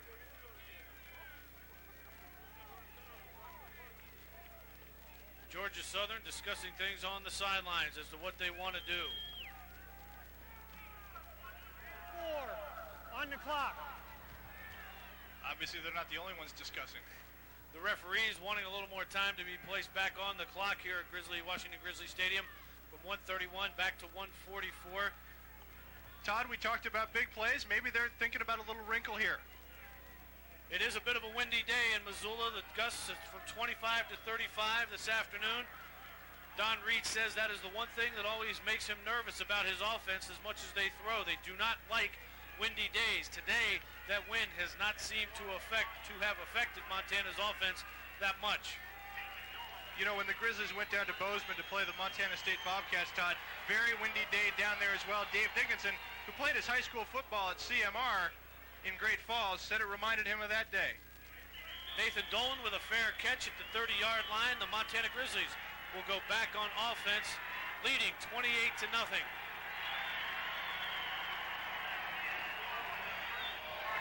Offensively, so far this afternoon, things have gone just as Montana. They couldn't have planned it any better. They have scored when they wanted to, and they have built a very big lead. Last weekend against Eastern Kentucky at halftime, they led 48-0. That ended up being the final score. And Todd, when you look at the defensive side of the ball, too, for the Grizzlies, you've taken Georgia Southern out of their specialty, the run. You're making them throw 3 times a possession now. That's what you want to do if you're the Grizzlies. Dave Dickinson from shotgun looks over the field and finds a wide open Aleu Kani. Kani out of bounds at the 35-yard line. This, one of the other receivers from Honolulu, has 17 catches on the year, 222 yards. Take a look at it. Aleu Kani, Todd, one of those guys is getting worked into the Grizzly offense. Good hands to make the catch. Goes for the sideline to pick up a couple extra yards. He's out of bounds at about the 34, stops the clock. Obviously, the Grizzlies are trying to move the football down into scoring position. Dave Dickinson from the shotgun again. 3 wide receivers to the right, 2 to the left. Nobody open, so he takes off and decides to run it this time and has a lot of running room down to about the 50-yard line where he runs out of bounds and stops the clock with 1:22. This is what we talked about. if there's nobody open, he's not afraid to tuck the football and run it. Right, Todd, and he's not. It scares Don Reed a little bit sometimes, too, because he's not exactly one to take the hook slide. Dave tries to go for all the yards he can get. Dickinson looking down in the middle of the field, trying to find a couple Grizzlies on the crossing route. Instead, they're covered. The rush comes. He takes off. Good block by Matt Wells to get him about 6 or 7 extra yards. Gets out of bounds, stops the clock again. The Grizzlies moving the football at the 50-yard line. Dickinson again takes the snap, a blitz by Georgia Southern. Dickinson eludes it. That's what he does so well. Tucks it and has to go down and slide inside the 40 to the 38-yard line, where he is brought down and hit by Chad Nyberg, the linebacker from Frankfurt, Germany. Chad Nyberg, the leading tackler on this Georgia Southern defense, Todd. Dave Dickinson once again getting flushed out of the pocket by the pressure. Number 47, D.T. Tanner, coming into the blitz there. Dave was about to launch this until he looked at the sidelines and realized he was past the line of scrimmage. Nevertheless, good gain, another first down for Montana. Clock moving at 1:06 remaining in our first half of play. Raul Pacheco is wide open, and for the second time today, Raul has forgotten to hang on to the football before running upfield. And Todd, those people that have followed the Grizzlies all year know that is a rarity for this young man. Raul Pacheco, usually when the ball is in his vicinity, he comes down with it. A very sure-handed receiver. This time, like you said, a little concentration lapse, perhaps. 2nd and 10. With the incompletion, the clock does stop. That is a mild benefit to the Grizzlies at this point, as they have the ball second down at the Georgia Southern 38-yard line. Dickinson again drops back in the pocket, looks to the sideline, and has Mike Earhart, who steps out of bounds at the 32.5, and that just about 4 yards shy of a first down. So many options for this Montana Grizzly offense, Todd. Dave initially looking downfield, trying to get something on a crossing route in the middle. Instead, everything's covered. Mike Earhart is a checkoff option for Dickinson. Good catch by Mike. Good job keeping the feet inbounds, and then he stops the clock by getting out. 58 seconds now remain in our first half of play. Dickinson, as the Georgia Southern linebackers drop off again, seems to maybe have drawn Georgia Southern offside. What a great catch by Mike Earhart over the middle. Don Reed really wanted an offside call there. He's jumping up and down on the sidelines, trying to get the referees to listen to him. Nevertheless, didn't really matter. The Grizz pick up a first down anyway. Mike Earhart does a great job running the quick post here. Dave Dickinson just locks, loads it, and throws it. Earhart comes up with a catch. Now Montana has the ball. 1st and 10 with 50 seconds left at the 18-yard line. Dickinson again from the shotgun. Dave looking left, throwing up top. He has Joe Douglas and just barely overthrows him. Montana sends 5 receivers into the pattern that time. Joe Douglas running the flag route to the back of the end zone. Dave Dickinson just a little too hard on the touch. Couldn't quite connect with Mr. Douglas. Don Reed on the sideline talking to somebody and doesn't look happy about whatever he is talking to them about. He's got pretty much a reason to be happy about everything else today. No question about that. Things have gone Montana's way in this football game so far this afternoon, other than the turnover they had early in the contest. And even that was a tip ball, Todd. 40 seconds now remain in our first half. Dave Dickinson comes up under David Kempfert at center. Mike Earhart in motion. Dickinson back to pass, looking right, and has a receiver. It is Matt Wells, who has the ball down to the 1-yard line. Great job by Dickinson of shaking off the rush there as they spot the ball on about the 1-yard line. The pressure coming from inside to the right. Dickinson just shrugs it off, fires a cannon down to Matt Wells. A good job by Eric Thigpen for keeping Matt Wells from getting into the end zone, but Montana knocking on the door once again. The crowd at Washington Grizzly Stadium starts to cheer as Montana again threatens to score. Dave Dickinson, as the Grizzlies take a timeout with 33 seconds left in the second quarter, goes over to Don Reed and offensive coordinator Mick Dennehy to talk things over and discuss exactly what play they want to run here. Mike, when you go back and talk about the last play, I think one of the things that's real interesting is that the receivers from Montana make no bones about it. They say that they are completely impressed every time out of how Dave Dickinson does such a good job of finding them when they're open. Todd, that's the big thing about Dave Dickinson. He does not make many mistakes. Every ball that he throws has a chance of getting to his receiver. Not a lot of errors, you'll see. That's why this man is regarded as one of the best 1AA quarterbacks in the nation. Dave Dickinson knows how to lead this passing offense. He's gelled very well with Don Reed's philosophy. A starter since his sophomore year and has done very well. His career record would speak to that. It's very impressive. 5th all-time passing in Division I AA history with 11,080 yards going into this game. Who leads it? Steve McNair, who is now with the Houston Oilers, who has 14,496 yards. Folks remember him well from Alcorn State. Pretty rich guy, too. His bank account is not hurting by any stretch of the imagination. So. 33 seconds left now in the second quarter. Montana Grizzlies with the ball on the 1-yard line. Stereotypically here, they like to go to Josh Brannon. Let's see what happens. The handoff is to Brannon, and he is stopped. A very nice job by the Georgia Southern defensive line. A surge that had the offensive lineman for Montana moving backward. Very good job, Todd, by the Eagles of recognizing the play. Josh Brannon trying to go off the right guard. Georgia Southern brought all their people in there, stuffed them. We've got a second down now. The clock is at 21 seconds. Dave Dickinson now again with another chance to put Montana into the end zone. This time he keeps it. Appears to have a touchdown. The referees have not made a signal as of yet. And it doesn't appear as though they are going to give him a touchdown. We don't necessarily have the best vantage point, but it looked like he did break the plane of the end zone. Just trying to eliminate the middleman there, Josh Brannon. Stuffed. Why waste the effort with the handoff? Here's another look at it. Dave Dickinson to Josh Brannon. He gets stuffed there. A good job by the Eagle defense. That the play before, and now with just 5 seconds remaining in the half, they are forced to use a timeout. The Montana Grizzlies are, and it looks as though they will bring in Andy Larson for a field goal. Dave Dickinson on the sideline pleading his case to special team coach Bruce Reed, saying, hey, we only have about 8 or 9 inches to go. Let's go with this thing and punch it in the end zone. Don Reed and McDennehy decide differently. Let's take the 3 and let's get into the locker room at halftime. And the big thing here, you're still coming away with some points. 31-0 is still a pretty impressive halftime lead here for the Grizzlies, Todd. 35-0 would be ideal for them, but still, those 4 points they got shorted right now, it's not that big of a difference.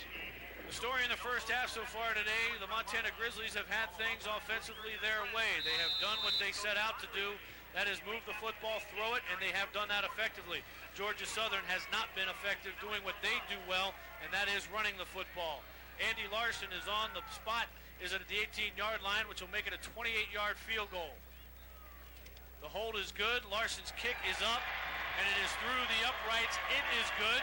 And now with 2 seconds remaining in the first half, the Montana Grizzlies now hold a 31-0 lead over Georgia Southern. And talking a little bit about Andy Larson, Todd, what a huge confidence booster this man has had in his career over the last year or so. First of all, last year, the quarterfinal game with McNeese State in a blizzard, kicks the winning field goal from 30-plus yards to beat the Cowboys and move the Grizzlies into the semifinals. Also this year down in Flagstaff, Arizona with the NAU Lumberjacks, Andy kicks a field goal with no time left on the clock, giving Montana a 24-21 win. Really puts them in a big edge to win the Big Sky Conference Championship, which they eventually did last month. The junior from Helena, Montana, Andy Larson, at 6'1", 180 pounds, has had a real solid career at Montana. He is third in all-time career scoring with 194 points. He has 7 of 9 field goals this year with 40. And yeah, some of the folks trying to see if they can't get a little bit better advantage in today's game as you look up Mount Sentinel just outside Missoula. Those are the real cheap seats, aren't they, Todd? No money there. You don't have to pay for those. You just have to have a lot of guts to climb up the hill. A lot of warm clothes, too. 2 seconds remaining in the half. I imagine Andy Larson will just squib this down the middle of the field. Georgia Southern will fall on it, and we'll get out of here. And Todd, the Grizzlies have been squibbing the kick a lot today, probably trying to take advantage of that wet area in the middle of the field. Scoring drive from that last field goal by Montana. 11 plays, 69 yards. It took them 1 minute and 36 seconds. 28-yard field goal by Mr. Larson. And the Grizzlies now with a 31-point lead in this football game. Andy Larson now with the kickoff as he drives it down to the 20-yard line. Again, it is Javon Sullivan who takes it, and this time is brought down, still trying to be brought down at about the 38-yard line. And that will be it. Your first half of play from Missoula, Montana. The Division I AA quarterfinal playoff game between the Grizzlies and the Eagles is in the book. And Montana leads it 31-0. The teams heading off the field into the locker rooms. And Todd, if you're Montana,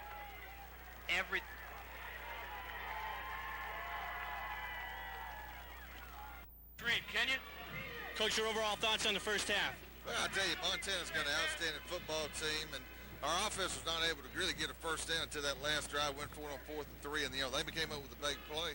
They've just been coming up with good plays, and Dickerson is an outstanding quarterback. We talked about going to the game. He's probably one of the most prolific quarterbacks in 1AA football history, and he is.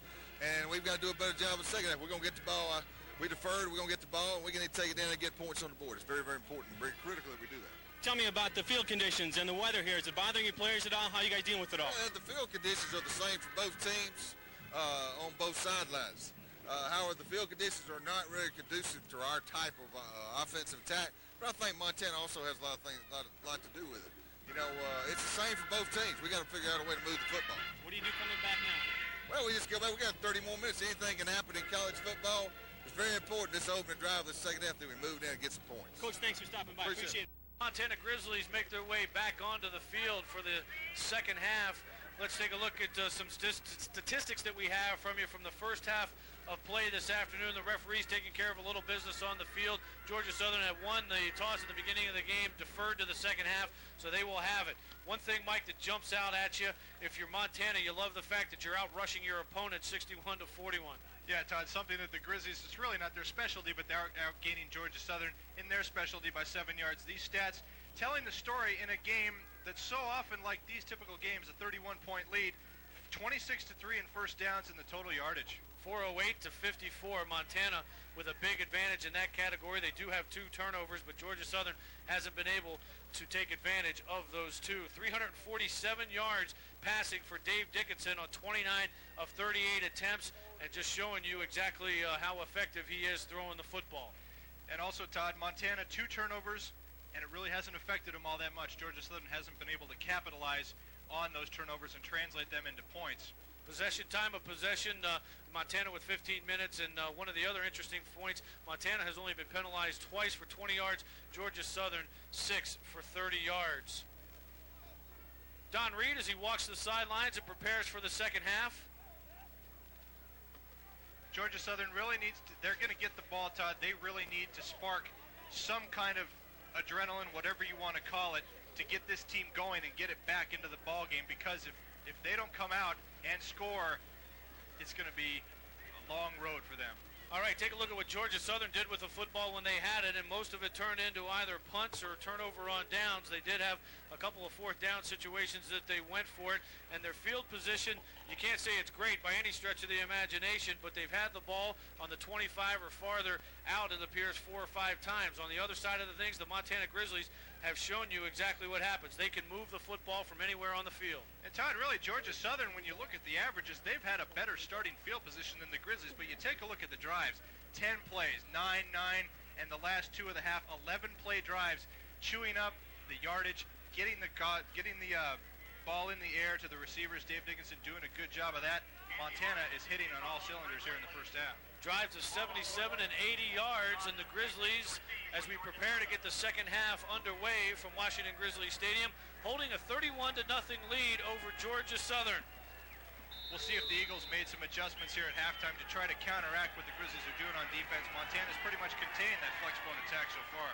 Andy Larson with the line drive kick, and once again it hits number 35, Javon Sullivan. The Grizzlies go down and make the stop, and again, 30-yard line plus, Georgia Southern will have the ball to start offensively at about the 33-yard line, and this first series of the second half will be so big for Georgia Southern. It really will, Todd. This will establish, like we were talking about before, what adjustments they've made, and if those adjustments are successful, see what they can do against this Grizzly defense. Once again, we want to thank everyone along our network in Montana this evening, all the stations joining us for this afternoon's telecast. Charles Bostic hands it off to Roderick Russell, who picks up some good blocking and a nice chunk of yardage as he gains about 8 yards on first down. And Todd, if you're Montana, you really have to be very careful about falling into a lull here. You know, being up 31-0. Some people might think, well, the game is over, but that's not necessarily the case when you have a high-powered offense like Georgia Southern. That's reflected in the numbers they bring up this year. You can't count this team out. That's exactly what I bet Jim Stowers is hoping that the Grizzlies do, so his team gets back into this football game. Second down and a short 2 to go. This time Bostic has it. He is grabbed initially by Johansi Manzanares, and then about 5 Grizzlies track him down at the 40-yard line for a no gain. Manzanares was really the catalyst for this play, Todd. He gets into the backfield, disrupted what Bostic wanted to do. As we check out the replay, Charles takes a snap. Yo is right in the backfield to try to drag him down, almost gets him. There's the pursuit. Corey Falls and Ryan Thompson, plus a host of other Copper jerseys right there to drag him down. Another third down situation. 3rd down and 3 for the Georgia Southern Eagles. 2 slot backs behind Charles Bostic and a fullback. An audible at the line of scrimmage. Marlo Worthen goes in option. The pitch, and it's fumbled. Everybody dives for it. And Georgia Southern may well have recovered it. Not that that's going to do them much good, because on 3rd and 3, they would have lost about 4 yards. So that will bring up a 4th down and 8. And obviously things did not go the way that Jim Stowers would have liked them to. Or Tim Stowers in the first drive of the second half. Not at all. As we saw in the play before, Johansi Manzanares coming in from the left side. This time, it was Corey Falls on the right time, shedding his blocker and getting right in there to disrupt the play. All right, the punt by Kenneth Wob, and it's out of bounds at the 30-yard line or 33-yard line. The Montana Grizzlies will have their first shot of the second half. Dave Dickinson will bring his team out, and as they always do, they'll huddle on the sideline first, and then they'll just come out and line up and run the first play. And if you're Montana, you really don't need to make that many adjustments, since everything you've tried is by and large works so well for you. Grizzlies just keep doing what they're doing. Grizzlies back on offense. Dave Dickinson under center. The formation that Montana has preferred today. 2 wide receivers to either side of the formation. Matt Wells comes to the near sideline.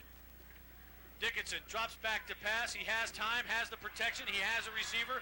It is Josh Brannon who falls forward to the 50-yard line, and that will be good for a Montana first down.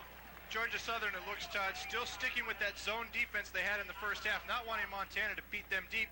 Josh Brannon runs a little curl out of the backfield, finds his safety zone, gets the pass, turns it into a first down. Good pass and run on that play.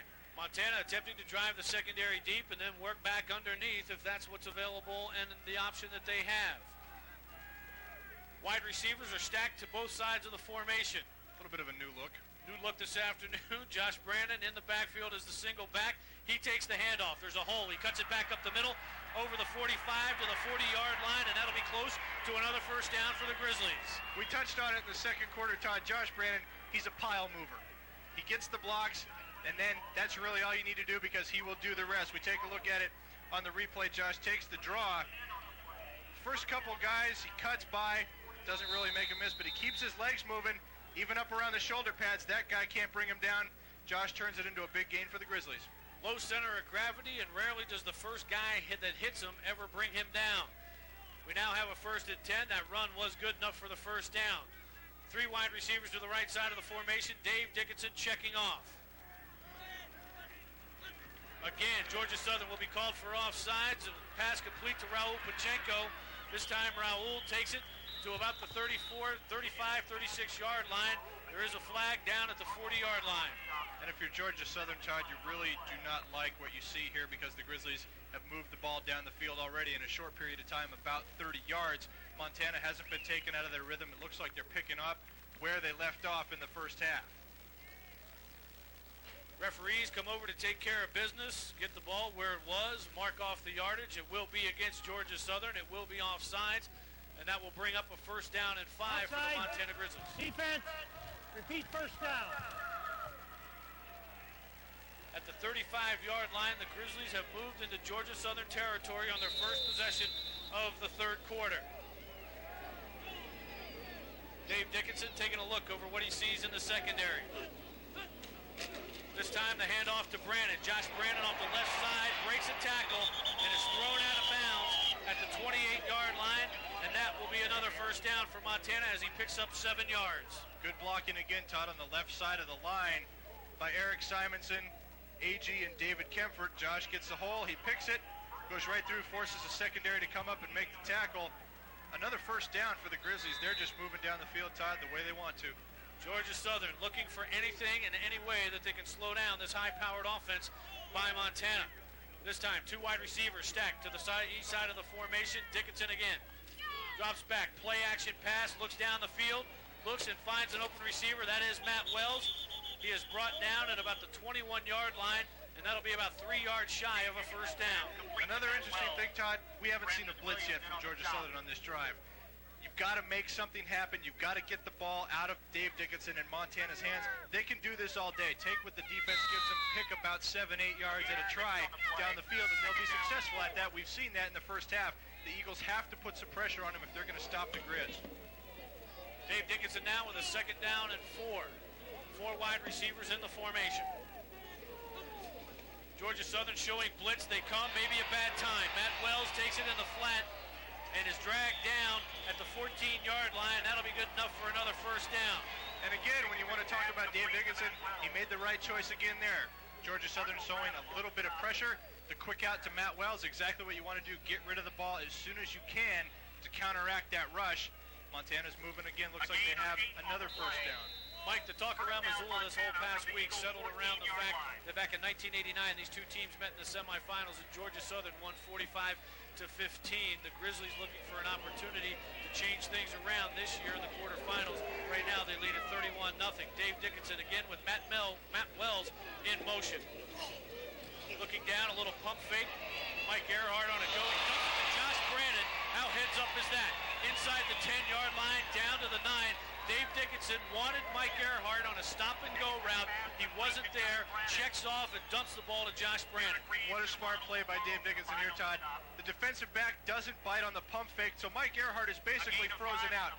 Here comes the rush. Dave has got to do something with the ball. Josh Brandon held his block as long as he could, releases, gets the ball, turns a loss into a gain. That's what Dave Dickinson is so good at with this offense. He makes things happen. It is now 2nd down and 5. The Grizzlies with the ball on Georgia Southern's 9-yard line. Josh Brandon sits up right next to Dave Dickinson, right to his right. Raul Pacheco comes to the near sideline in motion. Dickinson surveying the field, a screen pass to Josh Brandon. Brandon down to the 1-yard line before being dragged down. Dickinson's pass complete. Jeff Selleck and David Kempford firing out there. Nice blocking ahead for Josh Brandon. Got some good yardage right here. Dave back to pass. Josh just kind of hides in that little area when the linemen are releasing. A lot of green grass in front of him. Gets down to the 1-yard line, Todd. Derek Austin brings him down at the 1. The Montana Grizzlies will have a 1st and goal at the 1-yard line. Dave Dickinson this time hands it to Brandon up over top. Touchdown, Montana. Josh Brandon from 1 yard out elects to go the high road as he takes it up and over the top. And the Montana Grizzlies with their first touchdown of the second half. Now 37-0 on the scoreboard. Josh got up pretty high there, Todd. I think he's shown some impressive athletic ability. Blaine Taylor, the Grizz basketball coach, might want to take a look at him. Take a look at Josh. You know he doesn't have the height you want, but nonetheless the athletic ability. Andy Larson comes on again to try the point after attempt. Going into today's game, Larson 36 of 37 at PATs. He is automatic. It is down, it is up, and it is good. With 9 minutes and 34 seconds remaining in the third quarter, the Montana Grizzlies now lead Georgia Southern by the score of 38-0.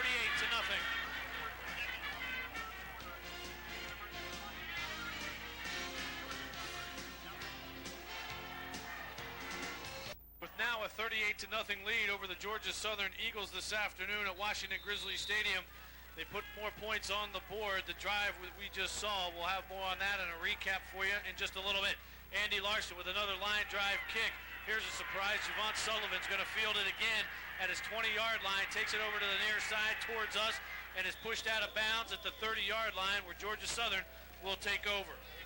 I don't know, Todd, did Javon Sullivan have a target on his back for the Grizzlies? They seem to like kicking the ball to him today. And keeping it away from Dexter Dawson. Let's take a look at the scoring drive that we have for you this afternoon. 9 plays, 62 yards, 3 minutes and 30 seconds. Josh Brandon with the 1-yard touchdown run. And that is impressive stuff. The Montana Grizzlies moving the football. Georgia Southern, yet today, has not been able to stop them. Again, Todd, another drive with a lot of plays. 9 to be exact on that one. They're moving the ball, moving it well. Charles Bostic this time shows option, drops back, and is looking down the field. He has Dexter Dawson, who lets the ball go through his hands. Blaine McElmurray, and it looks like number 45, David Sermon, were back in coverage for Montana.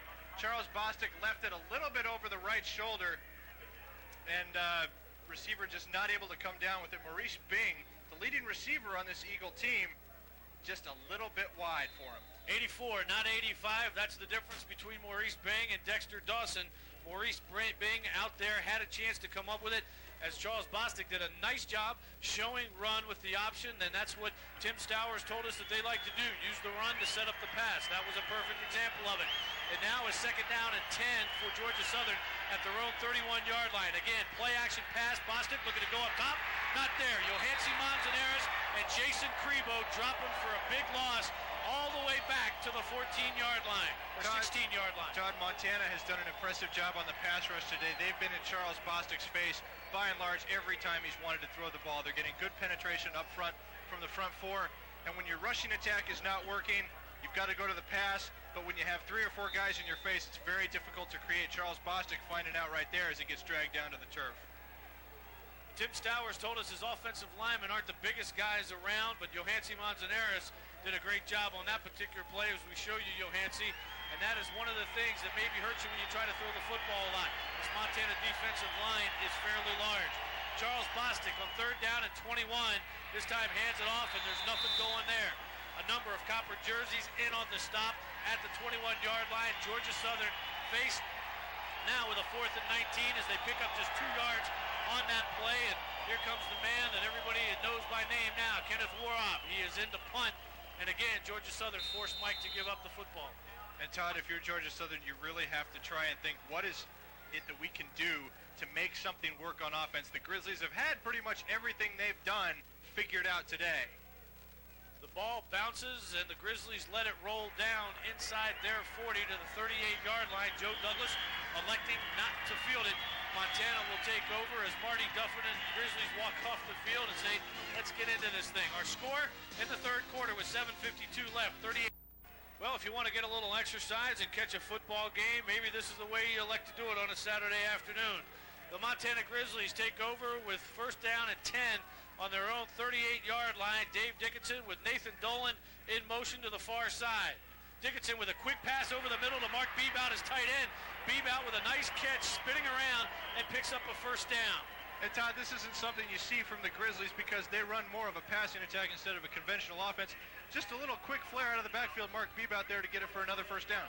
Carla Schatz is down on the sideline. Carla? This is Frank Elwood. He is the interim athletic director for Georgia Southern, and your take on the game so far today?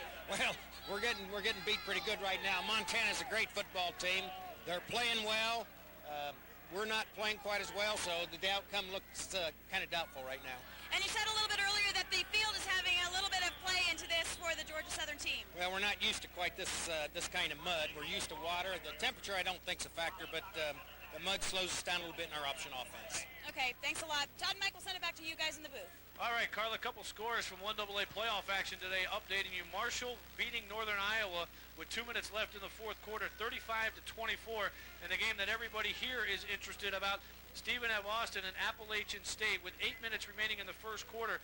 Appalachian State has taken the lead in that football game 7-0. And a little other FYI note for you this afternoon for the folks, and as you pan around the stadium this afternoon, you can see a capacity crowd on hand.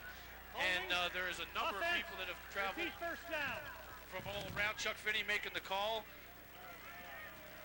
The attendance today, absolutely spectacular. Everybody coming out to support the Grizzlies this afternoon, and we'll show you the numbers in just a few minutes. The Montana Grizzlies with a 1st down now and 21 after the penalty. Aleu Kani goes in motion to the far side. Dickinson dropping, looking right, and finding and hooking up with Connie.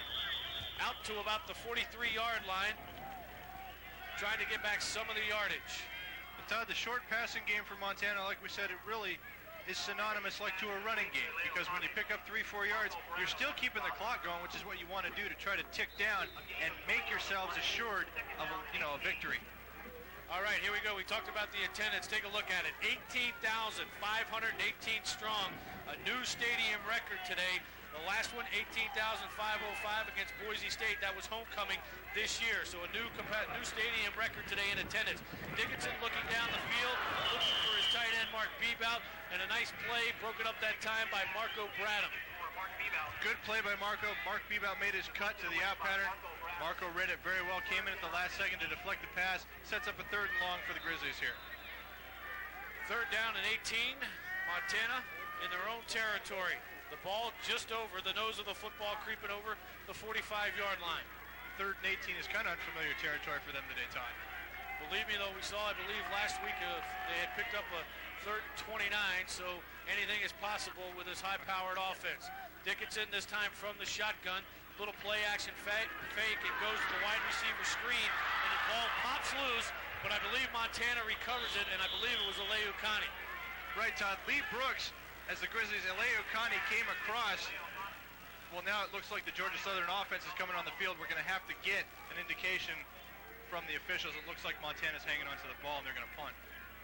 4th down. That brings up the 4th down as they recover it, so we'll see Dallas Neal today for the Montana Grizzlies back in punt formation, and Dexter Dawson this time, as long as the ball comes somewhere in his vicinity, will finally touch the football.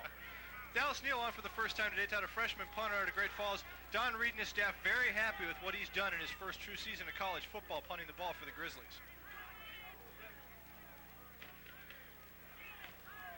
Neal with the punt, tries to keep it away from Dawson, and gets a nice bounce when the ball hits the turf, so he doesn't have a chance to pick it up and run with it. The ball comes to settle at the 20-yard line. Georgia Southern will take over. 1st down and 10 from their 20. Dexter Dawson, number 85, such an offensive talent and a great player for Georgia Southern. He's had such a spectacular year this year, but in today's football game, he has simply not been that big of a factor. See if we see more of the flex gun offense from Georgia Southern, Todd. They're trying to pass out of the option formation. See if Charles Bostic drops back into the straight shotgun, if they can get something going here. Roderick Russell sets up right behind Charles Bostic. This time looks, goes to throw, he's grabbed but breaks away from the hold. Tracking him down, some Grizzlies. Marty Duffin finally brings him down at the 21-yard line.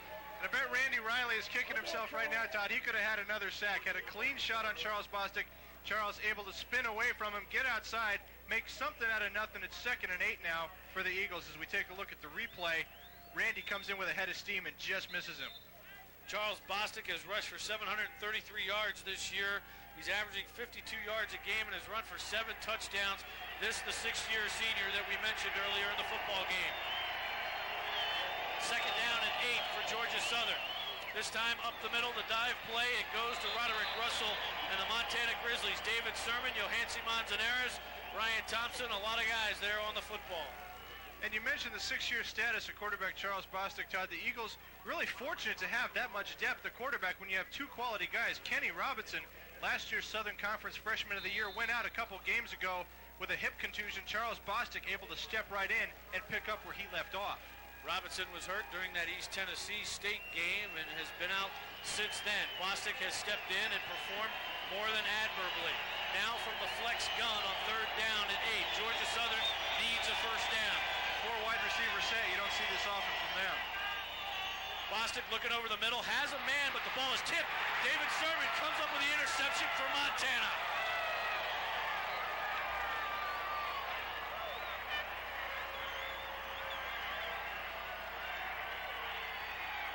They went to the flex gun, and it looked like he had a man over the middle that was open. He threw the football, Charles Bostic did. The only problem is somebody got a hand up, and David Sermon was there to come down with the INT. Todd, Mike Boucher, the Grizzly leading tackler on defense, stays home, gets the ball up in the air. Great read by Mike, staying in the zone where he needs to be, creates the jump ball. David Sermon right there, like the coaches teach you to do in the tip drill, bring it down and go upfield. So instead of a 1st down with Maurice Bing open, and he was open, the Grizzlies, with their first turnover of the day, they have given the ball up twice today. Now they get it back once on this interception. We will go and be back in a minute after this. Back at Washington Grizzly Stadium, Dave Dickinson is not in at quarterback. Brian Ayat is now on in relief with 3:36 now on the clock running remaining in the 3rd quarter. The Grizzlies leading the game 38-0. The previous play, we ran one while we were away to Brian Gales. It is now a 2nd down and 4 for Montana. Ayat hands it off to Brian Gales again, who has a big hole over the right side. Touchdown, Montana.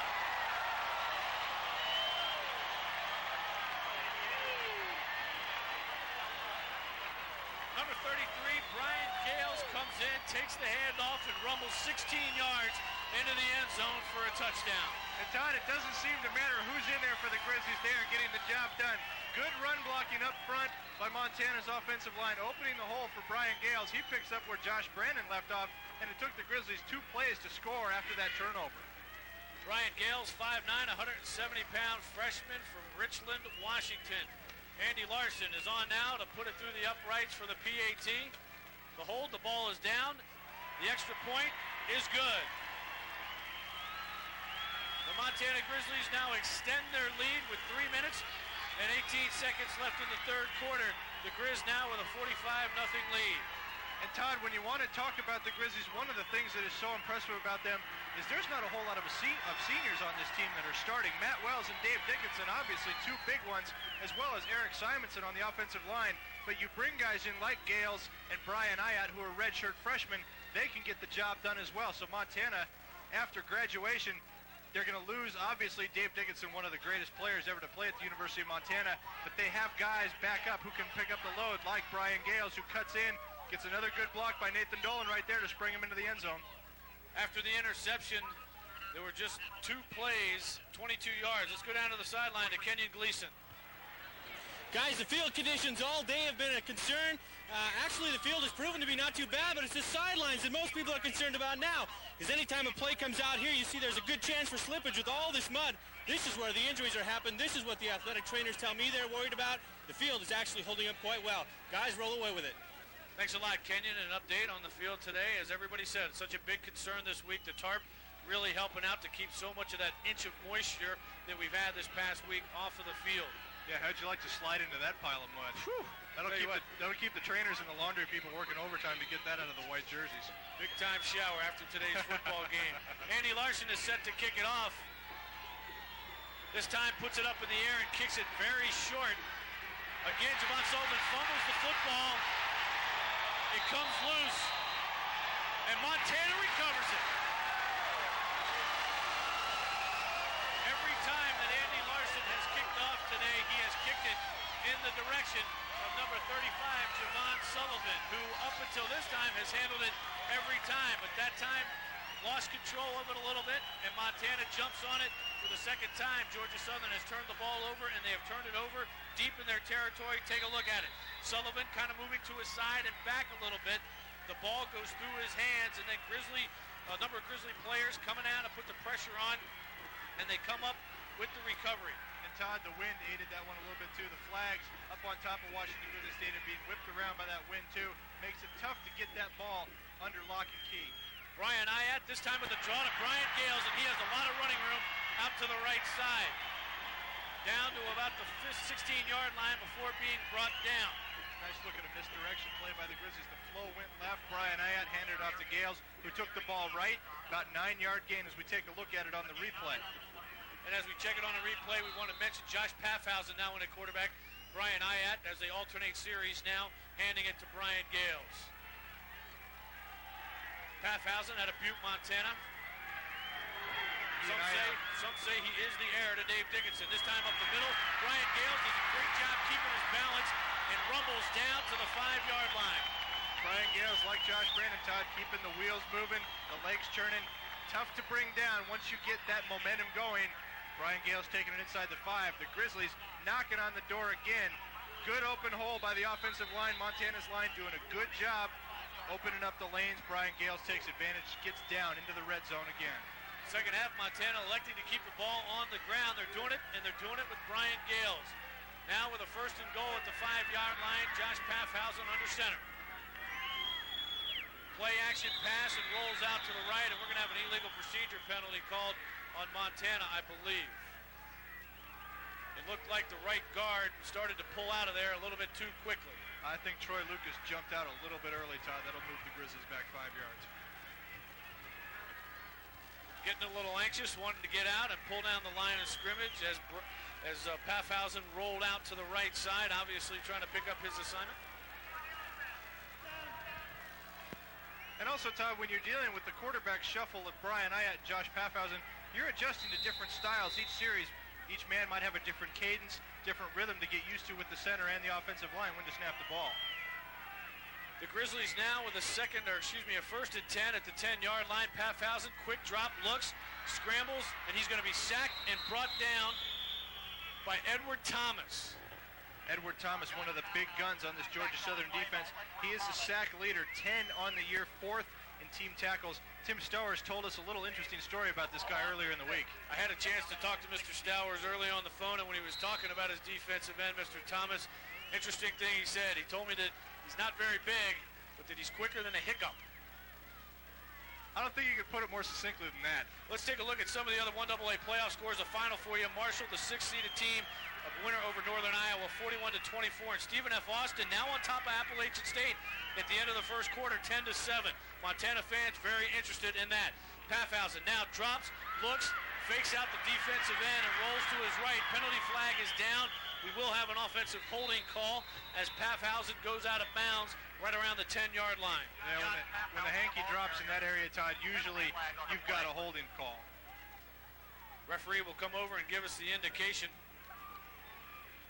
And there it is, holding on the Grizzlies.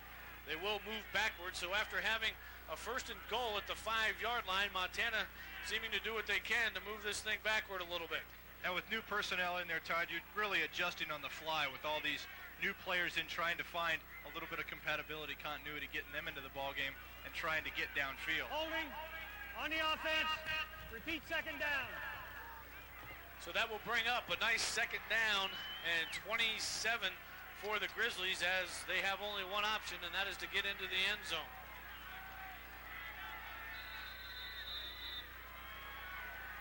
Three wide receivers come out to the left side of the formation. Josh Paffhausen out of the shotgun with Brian Gale standing right to his left. Aleyu Kani in motion to the far side of the field. Paffhausen, play action to Gales, drops back, wide receiver screen. It is complete to Larry Toffanelli. The only problem, or incomplete as he drops it. If it was complete, wouldn't have done him much good anyway. In fact, they would have lost 3 yards. A lot of leeway on the long side of the field there, Todd. Josh Paffhausen with the play fake. Larry Toffanelli's got to come a long way to come in to get this ball. Unfortunately, drops down at his feet. Larry with a good effort to try and get the ball, but that brings up a long situation for Montana here. Third down now and 27 as we have 51 seconds remaining in the third quarter of play today from Washington Grizzly Stadium in Missoula, Montana.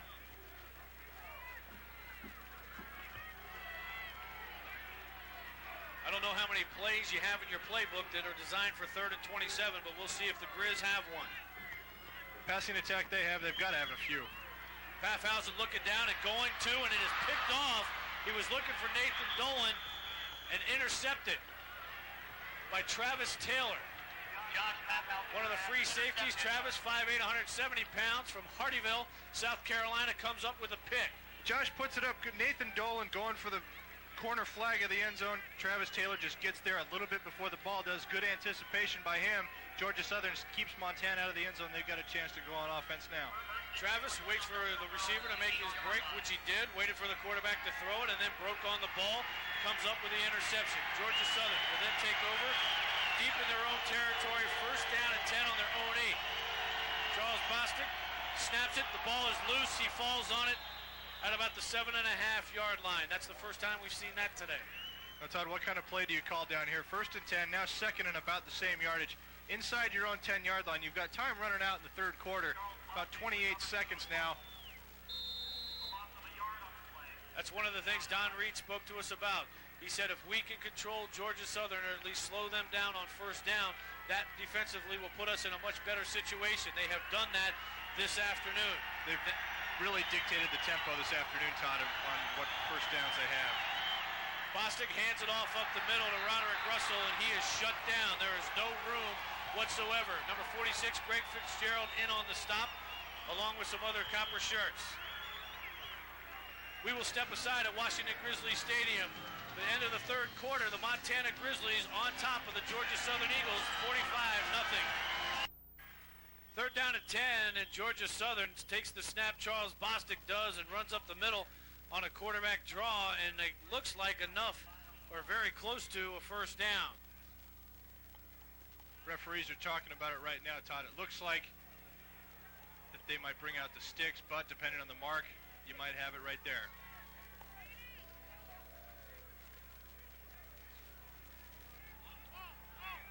Looks like it might just be short. The referees elect not to measure, so in comes the punting unit for Georgia Southern. And really on that play, third down, Todd, deep in your own territory, you want to call a safe play. You don't want to do anything to give Montana the ball right down there inside the 20 once again. Nathan Dolan back to receive this Kenneth Warrock punt. And Dolan lets it go over his head. And the ball is down. Nathan kind of gave it a little wave as it went by at the 40-yard line. Good thing he didn't touch that ball with a little wave. He would have had a little conversation at the sidelines with his coaches. Not a good one either. Nathan from Billings, Montana, a guy that Montana is working into their passing game and doing quite well, and backs up Joe Douglas as far as punt returns go. Another one of those prototype Montana wide receivers, Todd. He's under 6 feet tall, lightning quick. Make the cuts, get into the patterns very quickly. Good hands, too. 5 feet 7 inches, 165 pounds. Don Reed walking the sidelines. 36. Not a bad career record. 5-1 at home in Big Sky Conference, Division I AA playoff games. Big Sky Conference and other games, 54-8 the Grizzlies are here at home at Washington Grizzly Stadium. And it looks like after today, they will be 55-8. Great job Don Reed has done with this team. His second Big Sky Conference championship this year in 3 years. Montana has really established themselves as one of the elite teams in the Big Sky. Brian Ayat back in at quarterback now as they rotate between Ayat and Paffhausen. He scrambles, looks down the field, trying to find a receiver, can't come up with anybody, runs and is taken out of bounds at the 40-yard line. Rather than throw it away, Todd, Brian Ayat showing a little bit of his redshirt freshman status. He tries to tuck it under and make something happen when there's really nothing there, when he's better served just to get rid of the ball. So often with young quarterbacks, they drop back immediately. If they don't get what they want to see, they'll take off, start scrambling, and see if they can pick up what they can. The coaches are very impressed with this young man. They like his arm, and they like what he can do with the football. But now if you're Dave Dickinson, if you want to scramble, it's fine with them. Now it's 2nd down and 11 at the 40-yard line. No gain on the last play. Ayat this time hands it off to who else? Brian Gales, who breaks it. Gales over the 50 to the 45 into Georgia Southern territory down to about the 44. Looks like Nathan Dolan helped bring him down a little bit there, Todd. Brian Gales cuts to the left as we take a look at the replay. Good hole for him to go through. He breaks into the secondary. Eleukani with the block. Nathan Dolan running right with him, takes him down. The blocking downfield Montana receivers, that's one of the things they work so hard on. These guys block for everyone and they block for each other. They do it quite well. 12:57 now left in our football game this afternoon. The Grizzlies into Georgia Southern territory.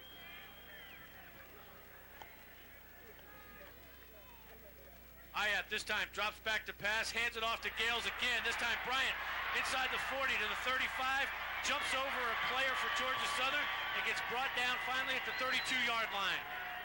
Again, Todd, good downfield blocking by the Montana Grizzly wide receivers. Eleukani this time cut down Chad Nybert, the leading tackler for the Eagles. That opened the hole and allowed Brian Gales to get downfield and get good yardage for a first down.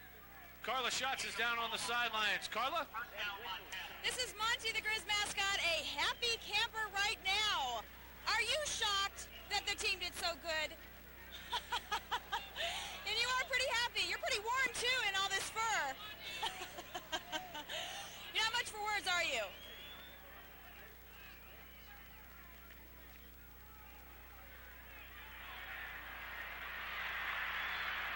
All right, Carlos Schatz. Monty the Bear doesn't talk much. In fact, he doesn't talk at all. That's kind of his thing. Brian Ayat that time scrambled around, dropped for a big loss back to the 45-yard line, so that will bring up big yardage for Montana. 2nd down and 22 to go. Yeah, I don't even think Carla could get a word edgewise out of Monty. He's pretty tight-lipped. Monty does his thing, but he's not going to give you much for an interview, I can tell you that. Let's check in and see what's going on. The Stephen F. Austin game now, and watch this. Stephen F. Austin 13, Appalachian State 7. If Stephen F. Austin wins that game, they will come to Missoula next week. If Appalachian State wins it, Montana, it appears, as well things finish out as we're going this afternoon, they will travel to Boone, North Carolina. Let's step aside as Brian Ayat heads over to the sideline.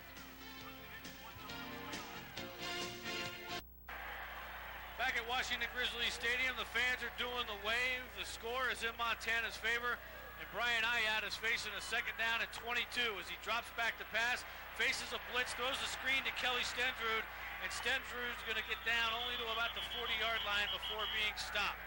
And an important thing for Brian Ayat's confidence too, Todd, he made the right read. You have a Georgia Southern blitz coming at him, a lot of guys coming in your face, dump it off to your first option, Kelly Stendrud, so you don't take the sack. Montana now faces a third down and 17, and there the fans are doing the wave at Washington Grizzlies Stadium since they completed both end zones at the beginning or early part of the season, and the capacity went from 11 plus to 18,000 plus. The fans can now do the wave, and it goes all the way around, and they just love it. Better not be a rain dance. I like the weather we've had so far. Ayat up under center, drops back to pass, looking down the right side of the field, has a receiver, and hooks up. Nice catch by number 26. Nope, incomplete. The referee says no good. Looked like he may have hung on to it for a second. That's Chase Green. Chase Green, a senior out of Deer Park, Washington, 6 feet tall, 170 pounds. Almost came down with it. Real close. Ayat underthrew it a little bit, as we'll see here on the replay. And Chase Green with a little out pattern. All he has to do is try to keep the ball off of the turf and falling down and out of bounds. A tough catch if he would have made it. Didn't quite have control of the ball as he slid down the sidelines. Fourth down and 18. Montana on to punt. Dallas Neal back. Puts it up. Not a very good kick as it goes inside the 20. All right, I'll give it to him. Out at the 15-yard line. The 10th time this year that Neal has put the ball inside the 20. That is your goal on special teams. And especially for a freshman punter, Todd, when you're talking about Dallas Neal, those 10 kicks inside the 20 have been a huge plus for the Grizzlies when you play field position football. He's done the job for him coming in out of high school. Taking a look at the uniforms for Georgia Southern, you can tell what kind of day it's been. Not a lot of clean uniforms out there whatsoever as they start with the ball first and 10 on their own 15-yard line. Charles Bostic still at it, quarterback. Roderick Russell behind him. The option coming to the near sideline. Bostic with the pitch to Russell, who gets around the left side and gets up over the 30-yard line before being pushed out of bounds. Charles Bostic doing a good job, Todd, of stringing that play out as long as he possibly could. Sean Gokachia coming up from the secondary. I believe it was Sean Gokachia as we take a look at the replay. The Grizzlies put pressure on Bostic at the last second. He's able to pitch the ball to Russell, who gets out to the outside and picks up some good yardage. It was Gokachia coming in to make the hit on Charles Bostic.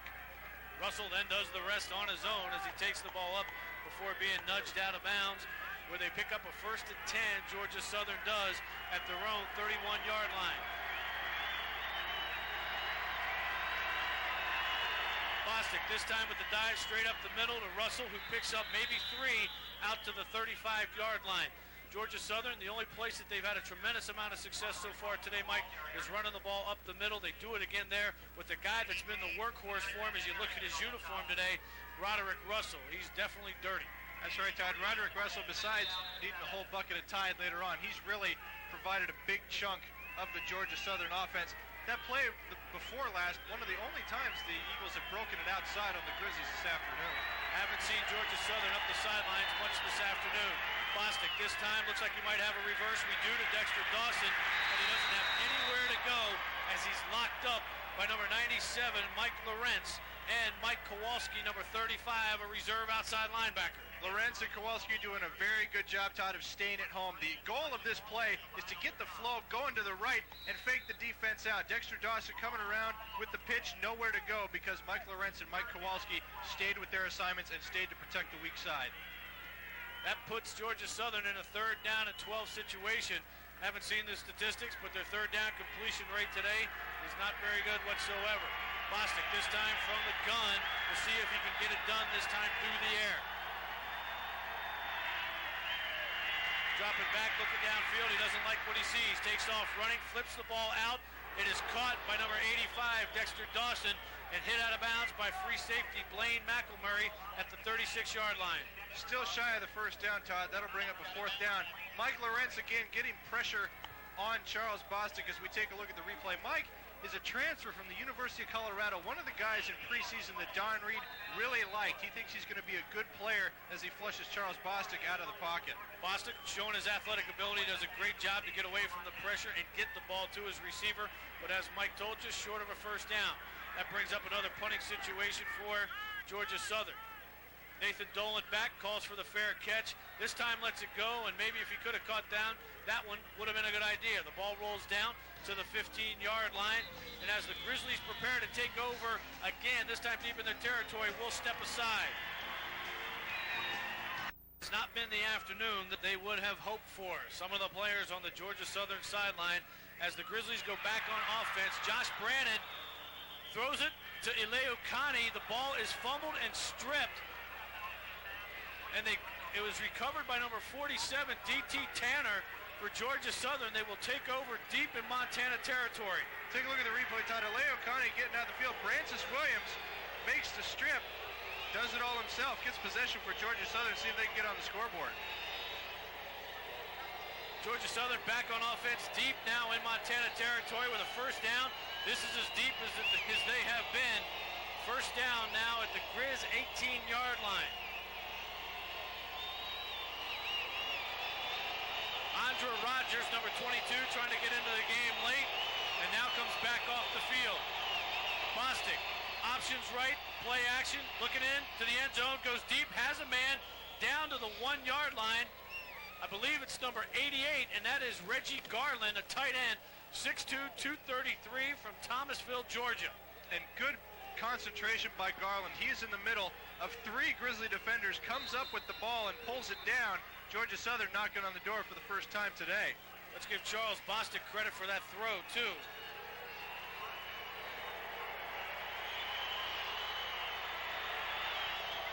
First down and goal for Georgia Southern at the 1-yard line. Bostic trying to talk to his teammates. It's hard to hear because 18,000 are screaming. The ball is loose. The referee's trying to dig to find out who's recovered it. Josh Remington gives us an early indication that the Grizz have it, but nothing by the officials. Other Grizz players start to tell the referees, we've got it, and they do have it. The Grizzlies recover. Georgia Southern with the prime opportunity to score, and the ball came loose at the snap. Not a clean exchange between the center and Charles Bostic. Todd, if you want to take a look at it in a nutshell, that's the way Georgia Southern's day is gone. Opportunities haven't presented themselves very often. When they do, the turnover, Montana's ball at their own 1-yard line. Some interesting statistics for you, and of course with the way the game's gone today, they are all in Montana's favor. University of Montana's 31 first half points, second most points allowed ever by Georgia Southern in a half. The 45 points that the Grizz have scored so far this game allowed by Georgia Southern in a playoff game is the most, other than Furman, 42 in 1985. So it's a couple of statistics for you. The Grizzlies deep in their own territory, and Josh Brannon breaks it, takes the handoff, and is out over the 10-yard line, just shy or around the 12-yard line. Looks good enough to be a first down. These guys just never run out of gas, do they, Todd? Whether it's Josh Brannon or Brian Gales, they come in 5, 6, 7 yards a pop. This time 10 yards and another first down for Montana. Dave Dickinson's 408 yards today, the third most ever allowed by Georgia Southern. Bethune-Cookman's Bernard Hawk passed for a record 527 against him in 1984. This time the Grizzlies now back on a 1st and 10, run the football and pick up maybe 3 yards. Another thing that's interesting to note about, you mentioned Dave Dickinson throwing for 408 yards, Todd. He's compiled some impressive statistics throughout the year, and in some of the games, in the early games, he didn't play the whole game. We're talking about maybe 2.5 quarters. He's put up 300-plus yards.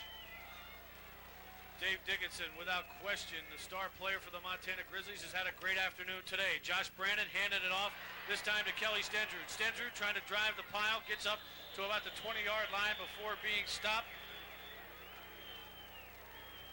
Dickinson averaging 382 yards a game in total offense, has well over that this afternoon with 408 yards, not counting what he has on the ground. And when you can do that in just over a half, that is very impressive, Todd. It's a credit to Montana's offense. Dave has also rushed today for 4 rushes for 38 yards, 4 touchdowns on the afternoon. And as we said earlier, and it will be announced December 18th, one of the leading candidates for the Walter Payton Trophy Award that will be handed out, as we said, later this month. Josh Paffhausen this time with a handoff to Kelly Stendrud. Big hole. Stendrud up over the 30-yard line as the Grizzlies now start to think about running the clock out. 6 minutes and 25 seconds left in our football game this afternoon. Another first down for Montana. And Todd, this is just Montana's offensive line taking control at the point of attack. You watch Kelly Stenjud hit the hole basically untouched. He's about 7 or 8 yards. Make that probably 10 before somebody comes up and sticks him. Kelly Stenjud picking up some good yardage. Good credit to the blockers up front. Montana with a first down. They are on their 32-yard line. Paffhausen sends Gales in motion. A quick pass out to Aleu Kani. Kani over the 35 to the 40. Penalty marker is down. We may have an offensive holding call on Larry Toffanelli.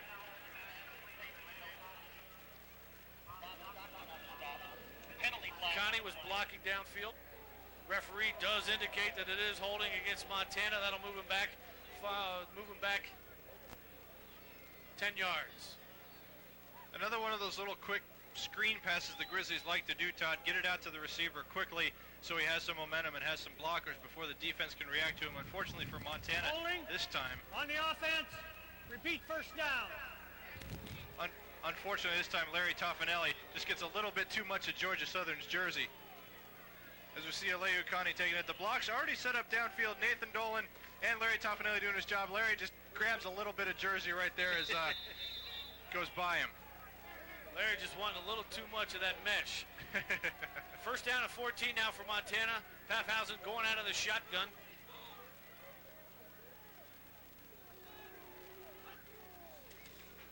Play action to Gales. Drops back, sets up in the pocket. Has a receiver. What a beautiful catch by Nathan Dolan. What a catch by Nathan. Great concentration, fully extended, pulling it in with his left hand. It doesn't get much better than that, Todd. Take a look at it. This is spectacular stuff. The player, I've covered him and seen him play since he was in high school. And watch this. Paffhausen, that's a rifle shot. Dolan stretching out, pulls it in with one hand. That is a spectacular play. There's one for the highlight reel. Could have done that. I could have done that. Could have had it. I know I couldn't have had it, but he definitely has the hands for it. Of course, Nathan's dad, Pat Dolan, a coach at Billings Senior High School and a former Grizz player and an alum. 5 minutes and 14 seconds now left in the game. The handoff to Gales, who has a big hole, takes it over midfield into Georgia Southern territory, down to about the 43-yard line before being brought down. And really, Todd, what do you say? When it works, it works. Montana's getting great penetration up the middle by the blockers. Brian Gales is hitting the holes. Montana has about 5 or 6 yards to roam with every time they touch the football. Everything Montana has done today, it seems, has worked and has gone their way. As the clock ticks down to 5 minutes remaining in the contest, the Grizzlies holding on to the 45-0 lead. Got to give credit to the Montana coaches for coming up with a good game plan. They saw something on film that they liked, they could exploit with Georgia Southern. Evidently, they found a lot of it today. One of the things that we did talk to Don Reed about and that he spoke about is that one of the things that's key in the playoffs is if you do have to travel, you lose the extra day. Friday's a travel day for you, so you don't get a chance that day to go through a lot of the stuff that you normally would if you were at home. Your coaches don't have that time to continue to work on your game plan for Saturday afternoon's contest, and you can see here that Georgia Southern maybe somehow along the way could have benefited with that extra day. Absolutely, Todd. You do lose film time when you have to travel on a Friday or Saturday. You know, you deal with climate changes like the Eagles had to deal with. You're also dealing with a 2-hour time change. Paffhausen now under center with a second down at 7. Mike Wilson in motion. Paffhausen sets up, has all the time he needs, looks, finds Larry Toffanelli, and hooks up. The fans at Washington Grizzly not happy with the little extracurricular pull that Georgia Southern had, but the referees just say, hey, it's a first down. Let's take a look at it. Larry Toffanelli just running a basic slant pattern over the middle. Josh Paffhausen finds him. Francis Williams there with the stop. Larry Toffanelli, though, still enough yardage to get the first down. You got to give credit to Georgia Southern. They've had a great football season this year, a great win over Troy State last week in the first round of the 1AA playoffs. Nobody thought that they would even get by that football team. They did so in fine fashion and made it to the quarterfinals. Paffhausen from the shotgun. Setting up, feels the pressure, and goes down at his own 35-yard line. Number 88, Reggie Garland.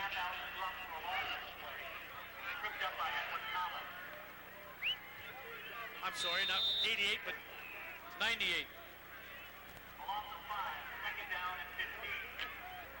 Second down at 15 is what it brings up after that loss now for the Grizzlies. Some of the fans starting to exit from Washington Grizzly Stadium, knowing the Grizz have this one now firmly in their grasp. Paffhausen up under center with 3 wide receivers out to the right. Hands it off to Brian Gales. Not as much room this time as there has been in the past, and he's brought down at the 32-yard line.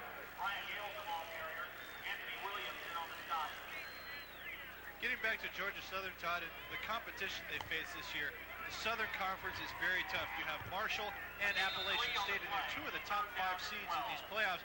Georgia Southern, a great credit to them to go through conference play and get into the playoffs with the quality they're facing during the regular season. Definitely one of the intimidating and power conferences in Division I AA football. Third down now at 12 for the Grizzlies and Josh Paffhausen.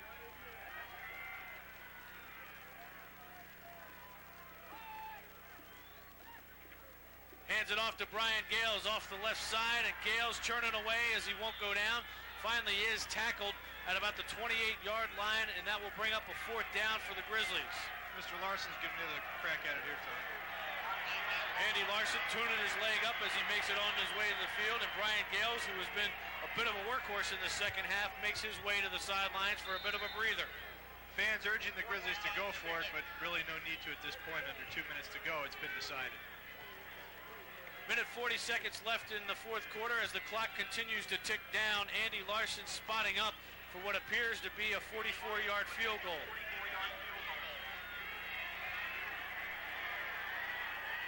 Larry Toffanelli signaling to the official. I don't know if we like what we see or not, so we're going to call a timeout and go over and talk things over with special teams coach Bruce Reed and see what he has. Around the mountains in Missoula, Georgia Southern and Montana. Montana leading at 45-0. Andy Larson on to attempt a 44-yard field goal. Larry Toffanelli puts the ball down. The kick is up.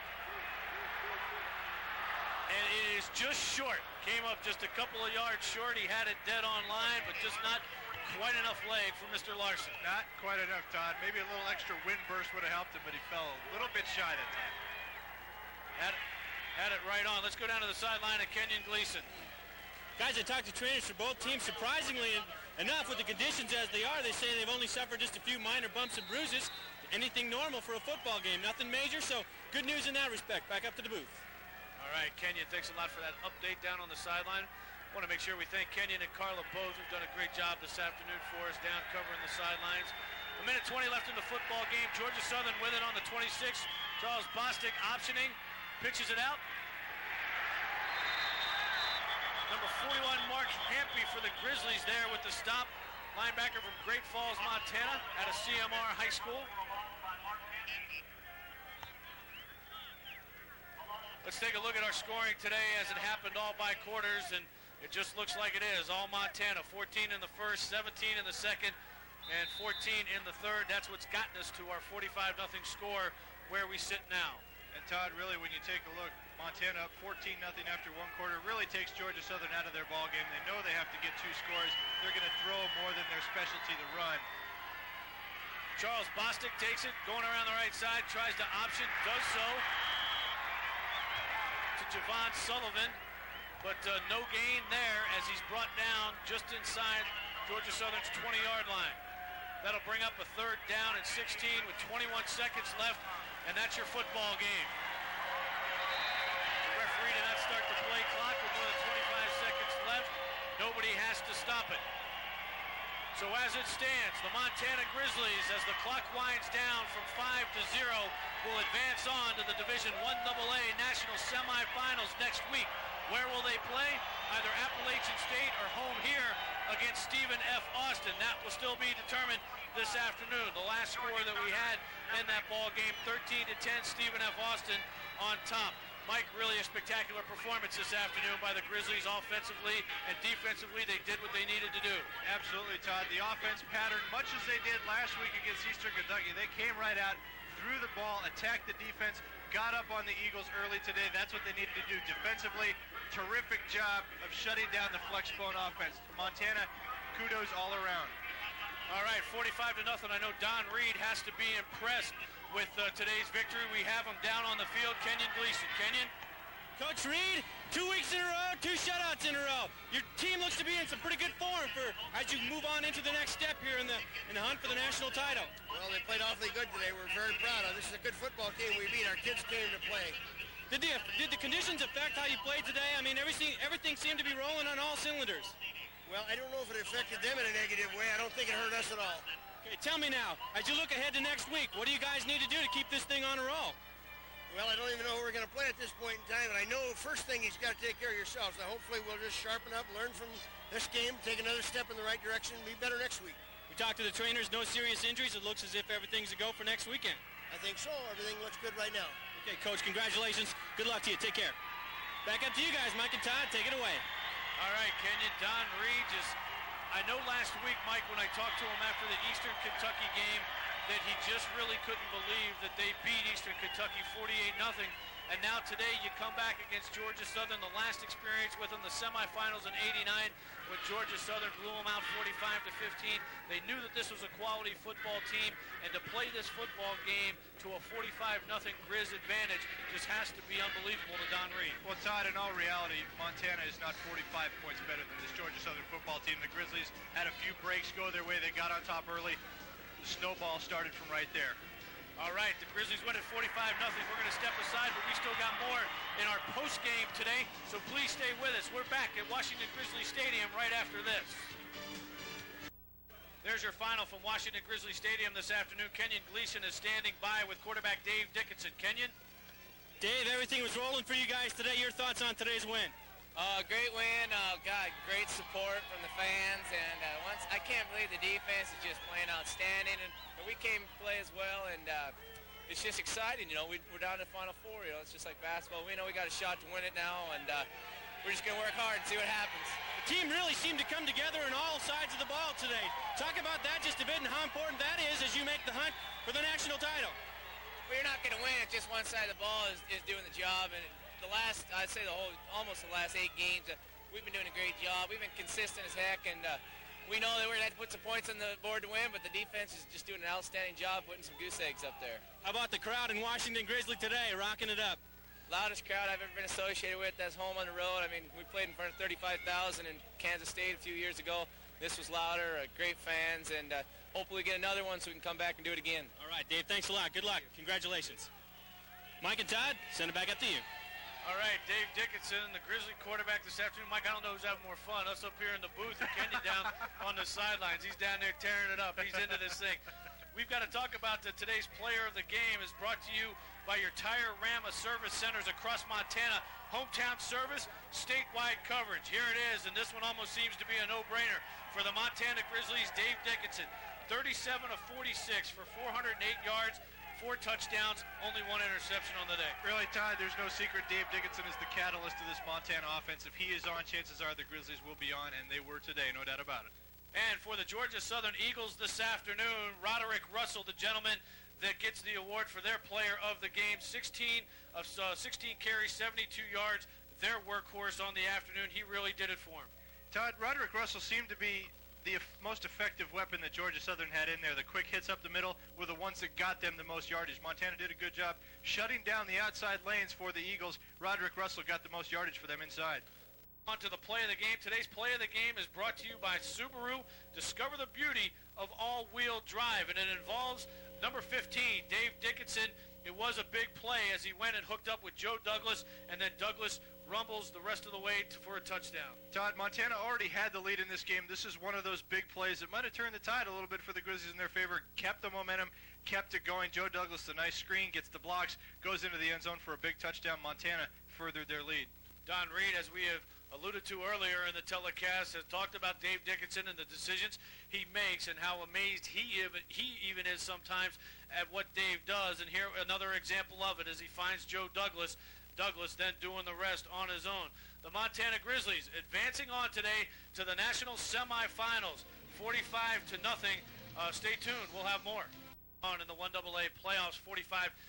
We've got some other 1AA playoff games that are going on that we need to update you on their scores. They are all so important. Number 6 seed Marshall earlier today beat Northern Iowa 41-24. That one of the 1AA playoff games. Here's the one that the folks in Western Montana and Montana period are concerned about. Stephen F. Austin playing Appalachian State, number 5 versus number 2. At your half, it is Stephen F. Austin 13-10 in the 1AA quarterfinals. And here's another one. Up later tonight, number 7 Delaware, the Blue Hens, the Grizzlies, familiar with them. They lost to them back in 1993, 49-48. Will kick off at 8 p.m. Eastern this evening. So that is a look at some of the 1AA playoff action from this afternoon. Some scoring, Mike, from this afternoon. Let's take us through the recap. Todd, right away, the Grizzlies work in the passing game. Dave Dickinson hooks up with Joe Douglas, 7-0. Then Dickinson to Raul Pacheco, another one of these receivers in an arsenal that Montana has. It doesn't seem to matter who catches him. Another score, 49 yards. Dave Dickinson to Joe Douglas, our play of the game. Montana up 21-0, taking control of this ball game. Then Dave hooks up with Matt Wells on a 6-yard score to make it 28-0 right before the half.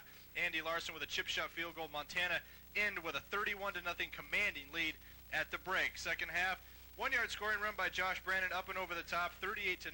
Montana was up on top. And then to round it out, Brian Gales, a 16-yard score. Andy Larson's kick put the cap on it, 45-0 Montana.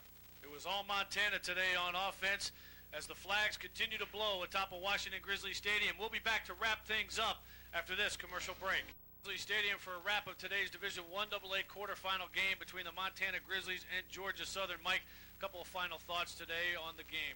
Okay, Todd. Well, the Grizzlies have a huge home field advantage. We knew that already today. It just magnified it. The turf wasn't really a factor, but the Grizz just came out behind the crowd, got going. Georgia Southern never really got a chance to get in sync with their offense. Montana wins it 45-0.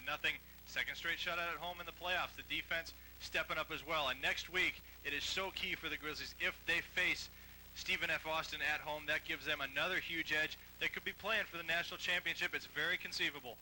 All right. 45-0 your final from Missoula, Montana, Washington Grizzly Stadium. We want to take an opportunity to thank across the Eagle Sports Network our advertisers and affiliate stations, KULR in Billings, KFBB in Great Falls, and Helena. Without their support, local telecasts such as this cannot be done. Thank you for helping bring Grizzly football to Montana. For Mike McGowan, I'm Todd Reed saying so long from Washington Grizzly Stadium in Missoula, Montana for today's Division 1AA quarterfinal playoff game between the Montana Grizzlies and the Georgia Southern Eagles.